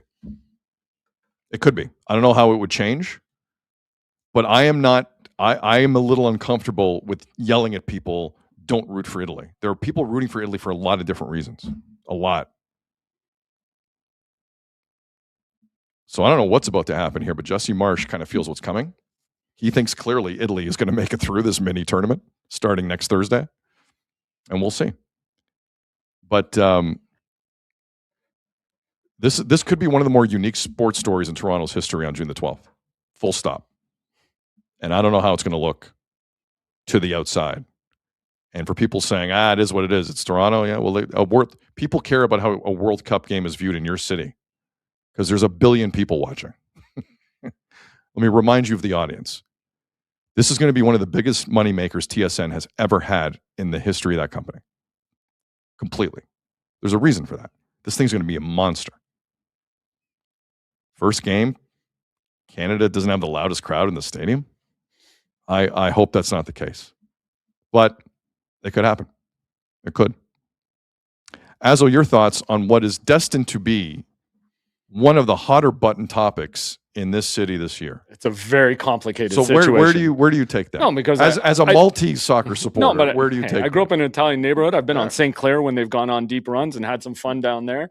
Like, it happens. And like you said, like, people that was their Saturday or Sunday morning, sometimes getting up to watch games with their dad, their mom, their grandfather, whoever. So it is a country or a league that you've cheered for throughout your childhood that you come up with it. Correct. But like, we've also seen Canada soccer take huge strides during our lifetime for people of our generation. And this is the next step. Hosting a World Cup. Did we ever think that would happen? This is the step. This is the step to that next level. A lot of countries don't get this opportunity. Right. Exactly. Dude, did you ever think they were going to host a no, never. And the fact that it's their very first game on home soil, for it to be that kind of crowd, and again, you can understand why people would do it. It's a complicated situation, but I hope for Canada supporting to keep the momentum of Canada soccer moving. I hope a Canadian crowd shows up. Silver Boy in the chat. Who can afford to go to the games anyway? It's fair. It's a really valid point. I don't want to be on those stands. It's a really who wants to be on the stands and take your life into your own hands there? There are people who don't believe I would root for Canada against Portugal. You believe it? Yeah. Believe it. Home soil. Home is home, man. Again, and watching this program grow, what Jesse Marsh has done, helped it to become. How could you not want to see them take that next step and advance and move on? Everyone's saying Azzo would wear a Paolo Rossi shirt down there. Shout out the deceased Paolo Rossi. There's a lot of people who College Street's going to be shut down. That's from Marco. Yeah, you better believe it. All of Woodbridge is coming down. Yeah, but again, Italy have to win 2 games. Yeah. There's a lot of drama still left in this for the Italian national soccer team on the men's side. We got to see how this plays out. But the cross section, to your point, it's the first game. And it's Canada's first game on First 3 of p.m. a World Cup. 3 p.m. Eastern, which means there will be drinking before and after. But plenty of time in to our get lifetime. sauced There for was a that. time we never expected Canada to be in the World Cup. There's a time where we never expected Canada to host a World Cup. Both are happening, and they're playing one of the most popular teams in the city. Sized oyster in the chat. Azzo is so positive. Love it. Yeah, see, it's turning around. The Monday hat worked. I don't like positive corporate Azzo. It goes against the character. Well, so do you? Let me. We have a picture that's not so positive. Let me. One last thing on this. Yeah, of course. I'm kind of scared how this could go. I'm going to use the word scared. Okay. As a soccer fan in this country that's been waiting for this a while, I'm scared at how this could look. Demoralizing, kind of scared? Just we can't have people booing our national team in a World Cup. I don't game think on they Canadian boo. soil. I don't think it's a matter of booing. I don't know how that's going to look.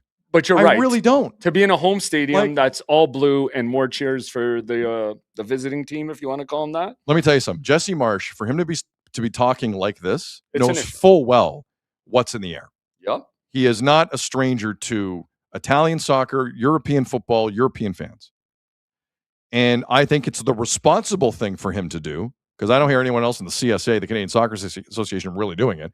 I think there almost needs to be, I know it sounds embarrassing, some type of PR campaign if Italy wins and gets that spot. I'm serious. There needs to be a campaign of famous Canadian Italians and have them in Canadian jerseys and say, go Canada, and just cut from person to person. Go Canada. There's a couple who have played for TFC we could get. No. Yeah.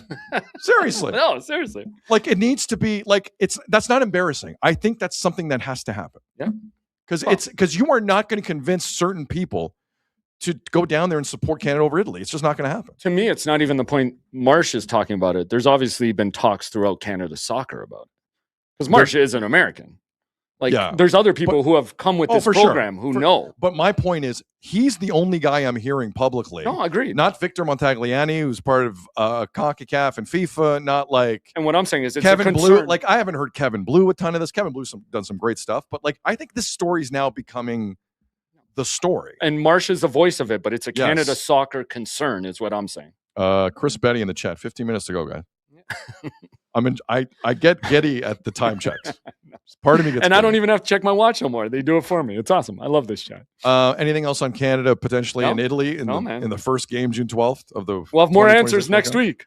Next Friday, we'll start having more answers. Next Thursday. Oh, by the way, there are people already mad at me over this. We'll play something for you next week. Yeah. I've been sent the same clip 5 times. Mm-hmm. And you'll hear some more Italian swearing next week. I've been sent it 6 times. So anyway. You sent me one of your own.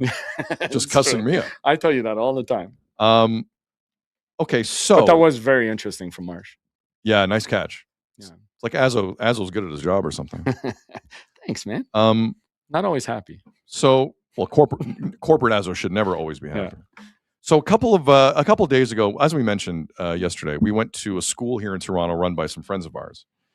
and it's called the College of Sports Media. And I spoke, and Azo came down, and a guy named Dave Landis, who runs the school, he took some photos and he put them up on Instagram last night. And the first photo in the roll that he put up is one of the more damning things I've ever seen in my life. Azo, anytime you want to throw this up. I was waiting for the big reveal. And I want to don't put the other, you have the other version, right? Yeah. Let's land on this. I know. So for the listening audience, it's the College of Sports Media Instagram account. And the caption reads as follows: fantastic having Sid and his producer Jeff in to talk to the students. It's opportunities like these that help shape the future of sports media in Canada. Very nice of Dave to say. Super nice. So it's me. And it was a great time. It's a great time. But the picture is me holding a mug, being told that the Leafs have once again traded a first-round pick. I look depressed. You do. And in the background is Jeff slumped in a chair, annoyed that the printer has a better seat than he does.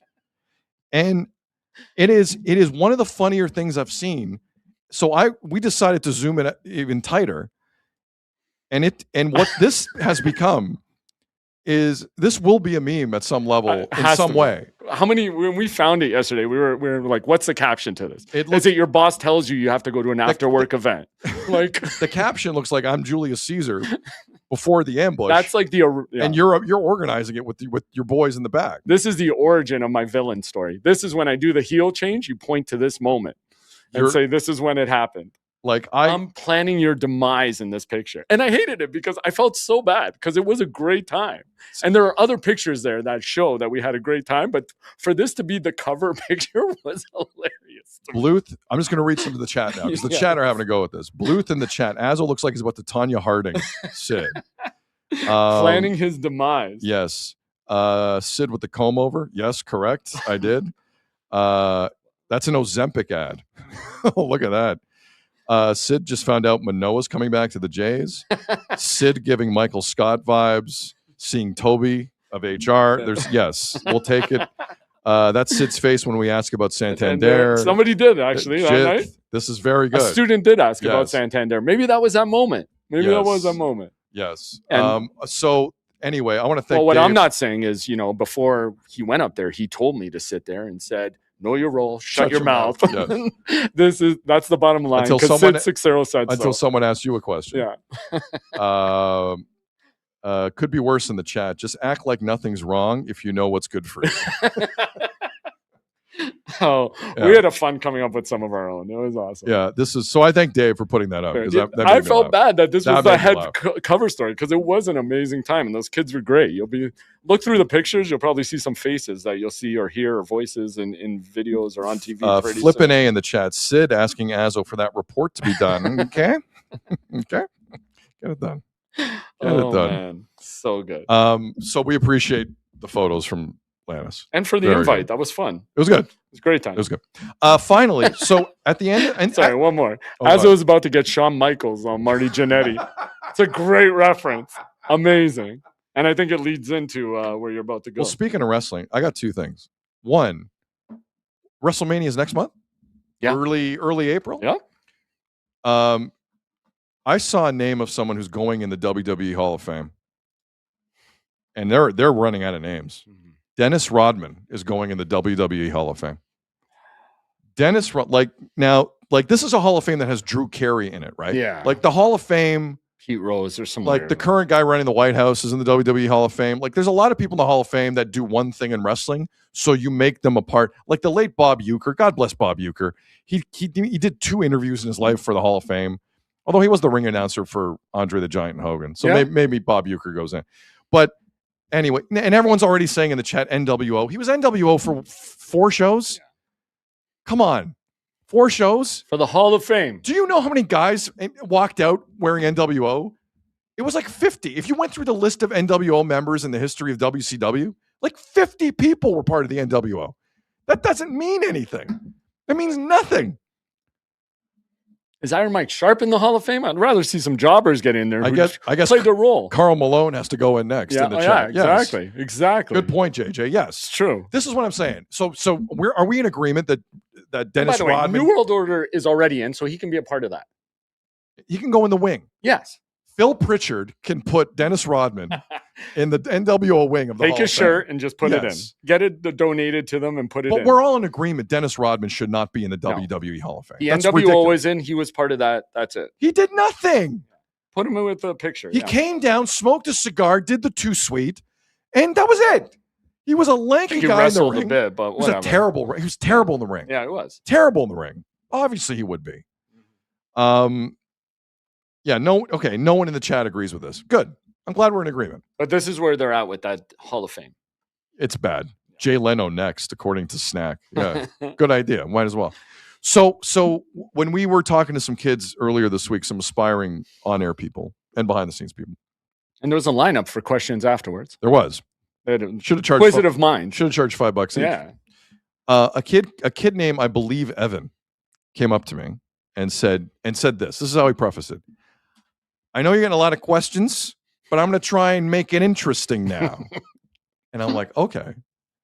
Because if someone sets it up that way, I'm thinking, there's no way this is a good question. Because you're already a little too full of What's yourself. this going to be? What's this going to be about? Yeah. So Evan goes, I'm a big wrestling guy. I go, okay. He goes, what is your Mount Rushmore of professional wrestling? It's quite the question. And for if the few of you who don't know the reference, it's basically who are your top 4 wrestlers of all time, for however you define it. And I'm like, oh, that's a pretty good question. So shout out to Evan. So I'm gonna cap the. And this is in the middle of getting all these industry questions, which was amazing. Yes. Right? Yeah. Like serious questions about the business, how you stand out, what you should do here, and then that question, which was incredible. So I was asked who are your top 4 professional wrestlers ever, and I had to think about it, but I didn't have to think long. Okay, settle down. I didn't. I swear. I turned to you, and then I asked you the same question. You interrupted a very important conversation I was having, giving some Yes. guy his serious career advice. I think it's very simple. The honorable mentions are strong, and I have to make them because people will get upset. But there are 4 that are undeniable. I'm not a fan of Hulk Hogan, but he's on the list. I was there, like a lot of you, of a certain vintage in '85. There is no professional wrestling without Hulk Hogan. So that's 1. Ric Flair is 2. Best on the mic to ever live. You want factions? 4 Horsemen. And he made the Horsemen cool like several times with different horsemen. It's true. It's true. At some point it kind of ended, but the 4 Horsemen prevailed for many decades. Ric Flair is on Mount Rushmore of wrestlers. I think Stone Cold Steve Austin is on the Mount Rushmore of wrestlers. Yep. Stone Cold began a vibe and an era. Attitude. And literally the Attitude Era with attitude that he made up after winning King of the Ring. And he just never looked back. Ended the Monday Night Wars. Austin 316 says, I just kicked. Who did he beat in that final match that was like being helped off in the back? Jake the Snake.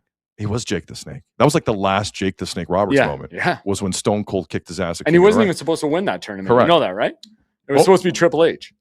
What happened with Triple H? Why didn't Triple H? He pissed off. I think it was right when the Click did their thing because the Click had just gone. Oh, that's Nash and Hall left. Yeah. Yes. So he pissed off Vince, and Yes. Vince, the night of the tournament, changed the tide of it all and gave it to Stone Cold. So Hulk Hogan, Ric Flair, Stone Cold are on my list. There's one more, and I don't think it's debatable, and it's The Rock. The Rock and Stone Cold, I think, are 2 in the same, and were both equally important in their own unique ways. He's got a show named after him. 100%. On the outside looking in, I know some people are going to be mad. I know Bret Hart is right there. He doesn't make But the cut. I know no. The Undertaker is right He there. didn't have the charisma. He doesn't make the cut. I know Andre the Giant's right there. He doesn't Andre would the make cut. it over Hogan. Andre, I struggled with. Oh, Andre makes it instead of Hogan for me. Over Hogan? Yeah, because Andre Why? got Hogan over. Andre was the draw. If we're talking about wrestling, Not in '85 though. well, but Rowdy Piper got Hogan. over Hogan in doesn't 85. get to 85 if it's not for Andre. I think Rowdy Piper had more of a role in getting Hogan over than Andre. But WrestleMania 3 is still one of the all-timers. I'll give you that. Where Hogan didn't All right, know so- if he was going to put him over. So that is, and there was, it was funny talking to some of these kids because they were like, "What about Cena?" I'm like, yeah, I respect John Cena, but he's not there. Like he's not Bret Hart, Undertaker. He's not next to it like that. He's not. Mm-hmm. I would even put Shawn Michaels in that. Yeah, Shawn Michaels is in it. I'd for put me, him too. right there, and Triple H. Because he's a bestseller. Like, Yes. to me, you have to give me like qualifications, what we're talking about. We're talking WWE, we're just talking history. I'm we're just saying talking all time. sellers, I'm saying who I history. enjoyed watching, because it's all different questions, man. So Jeff Azzopardi's Mount Rushmore for professional wrestling, top 4 wrestlers ever are what? So I would put Andre in there because Wow. he was the draw. He used to go from Wow. when they were territories, right? He would go from territory to territory to territory, and then came to WWE. And he, to me, gave Hogan his legitimacy. Right? Listen, Andre's close. No, he's there. But the first guy couldn't- I in can't his own put- class in the WWE Hall of Fame. He was the I- very first entry into the WWE Hall of Fame, and in a class of his own. Andre was the first. Was the first, and in a class just him. I know nobody that. else. I know they named the Battle Royal after him. Yeah, at that's WrestleMania, fine. But Yeah. I didn't know he was the first guy in the WWE in a class Hall all of by Fame. himself with nobody else. Really? Yeah. You're good. Okay, so you have Andre. I have Who else? Andre. I have Stone Cold. Okay. I put The Rock in because that night I gave you a crappy answer. I almost swear. I gave you a crappy answer because yeah, I struggle with who the fourth one is, man. I really do. Sorry, who do we got here? We got So I had Andre, Stone Cold. Stone Cold, Oh no, I guess Ric Flair. Ric Flair. And then I think it would have to be The Rock. I think you're right, because he showed them what wrestlers could really do and like take it up to the next level. Like there is no Cena without The Rock. Correct. So anybody who tells you Cena, you have to include The Rock. I mean, I don't know. I'm So seeing that a- night I actually even said Roman because I want to go through generations, and Roman got them to me. Roman was a guy who they tried to push, who didn't work, and then he found his own voice and he got them through the pandemic. Like Roman kept wrestling relevant during the pandemic. So on the outside looking in, you got Roman Reigns Yeah. there. I'm a huge Roman Reigns, and even Seth, man. Like of this generation, those are the two guys I think of. But there was a time where like people hated even seeing Roman Reigns in the main event. Yeah. Isn't that like? where they were pushing him hard, and Yeah. the crowd hated him. But it happened like a lot. Like Roman Reigns was the furniture But then in the he main event. carried them through the pandemic. He did. Okay. And people So- are saying so if Sting. you- And Bret Hart, I would love to throw in there, Bret but Hart, I don't think he Bret had Hart the was charisma. this close to making my Mount Rushmore. Now, if you're talking He was about this in the close. ring, like skills, Bret Hart's Yeah, in I'm the sorry. top fella. Thank you for prefacing that. Yeah. Because I'm looking at all of it. Impact on pop culture, microphone skills, you name it. Like that, I'm looking at everything. If we're just talking in the ring, Bret Hart is the first name you mentioned. Yeah. Now that's a whole. I don't want to start that discussion because then it becomes something else. Let's go through a few of what people are saying. There's a lot of Cena love here. Yeah. For sure. But I don't think Cena without The Rock before him. I really don't. Coco Beware. I'm seeing I love that. Sting for sure. Bret Hart. Come on. Val Venus. Val Venus. That was one of the more offside characters they've ever. Somebody put threw out a together. Canadian Mount Rushmore. The Iron Sheik was a significant figure in wrestling history. Oh, definitely. Without question. Again, if Andre Without wasn't in there, question. he might be in there. Like One of the it's biggest crazy. heels of all time. Right, because then you can even go as far back as like Buddy Rogers, because that's who Hogan and Flair modeled themselves. Let me, Jay. But they were better on the mic. To your point, Jason Coleman writes in, Ultimate Warrior. no. But he was shot out of a cannon. Hogan's on there before Warrior for me because he was shot out of a cannon. yeah. But when they tried to make him the man, it failed miserably. So you're When not they even. were trying, You're no. not entertaining the thought No. of Because Warrior Ultimate was Warrior. supposed to take over for Hogan, and it crashed and burned when he did. Okay. Because he wasn't of a sane mind. All right. Anyway, I'm seeing Bob Backlund. here you go. Andre, Hulk, Flair, and Austin. I think that would be the prevailing one. You know what I think. Doink the Clown. Doink the Clown. You know the one name, Doink and Dink. the one name that can't go on the top 4, but still needs to be in that orbit is Ricky the Dragon Steamboat. Definitely.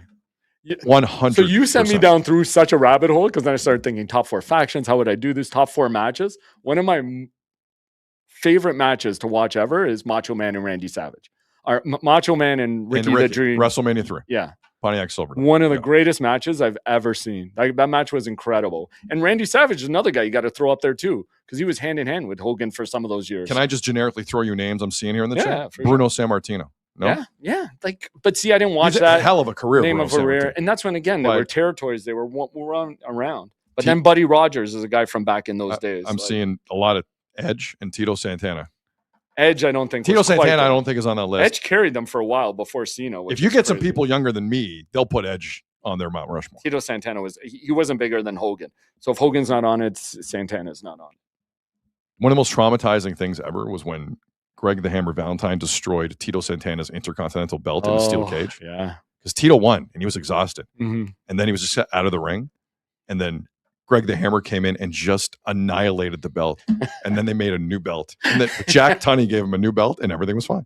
There you go. Harley Race? Harley Race had a long career, man. Harley Race was a significant figure in the history of the business. King Kong Bundy, Kurt Angle, kind of underrated. And there's some ones here. There's a lot of edge love coming in. Yeah. Dino Bravo was mentioned. There you go. I think they just want us to say names Buddy, at this point. have you watched his episode of Dark Side of the Ring?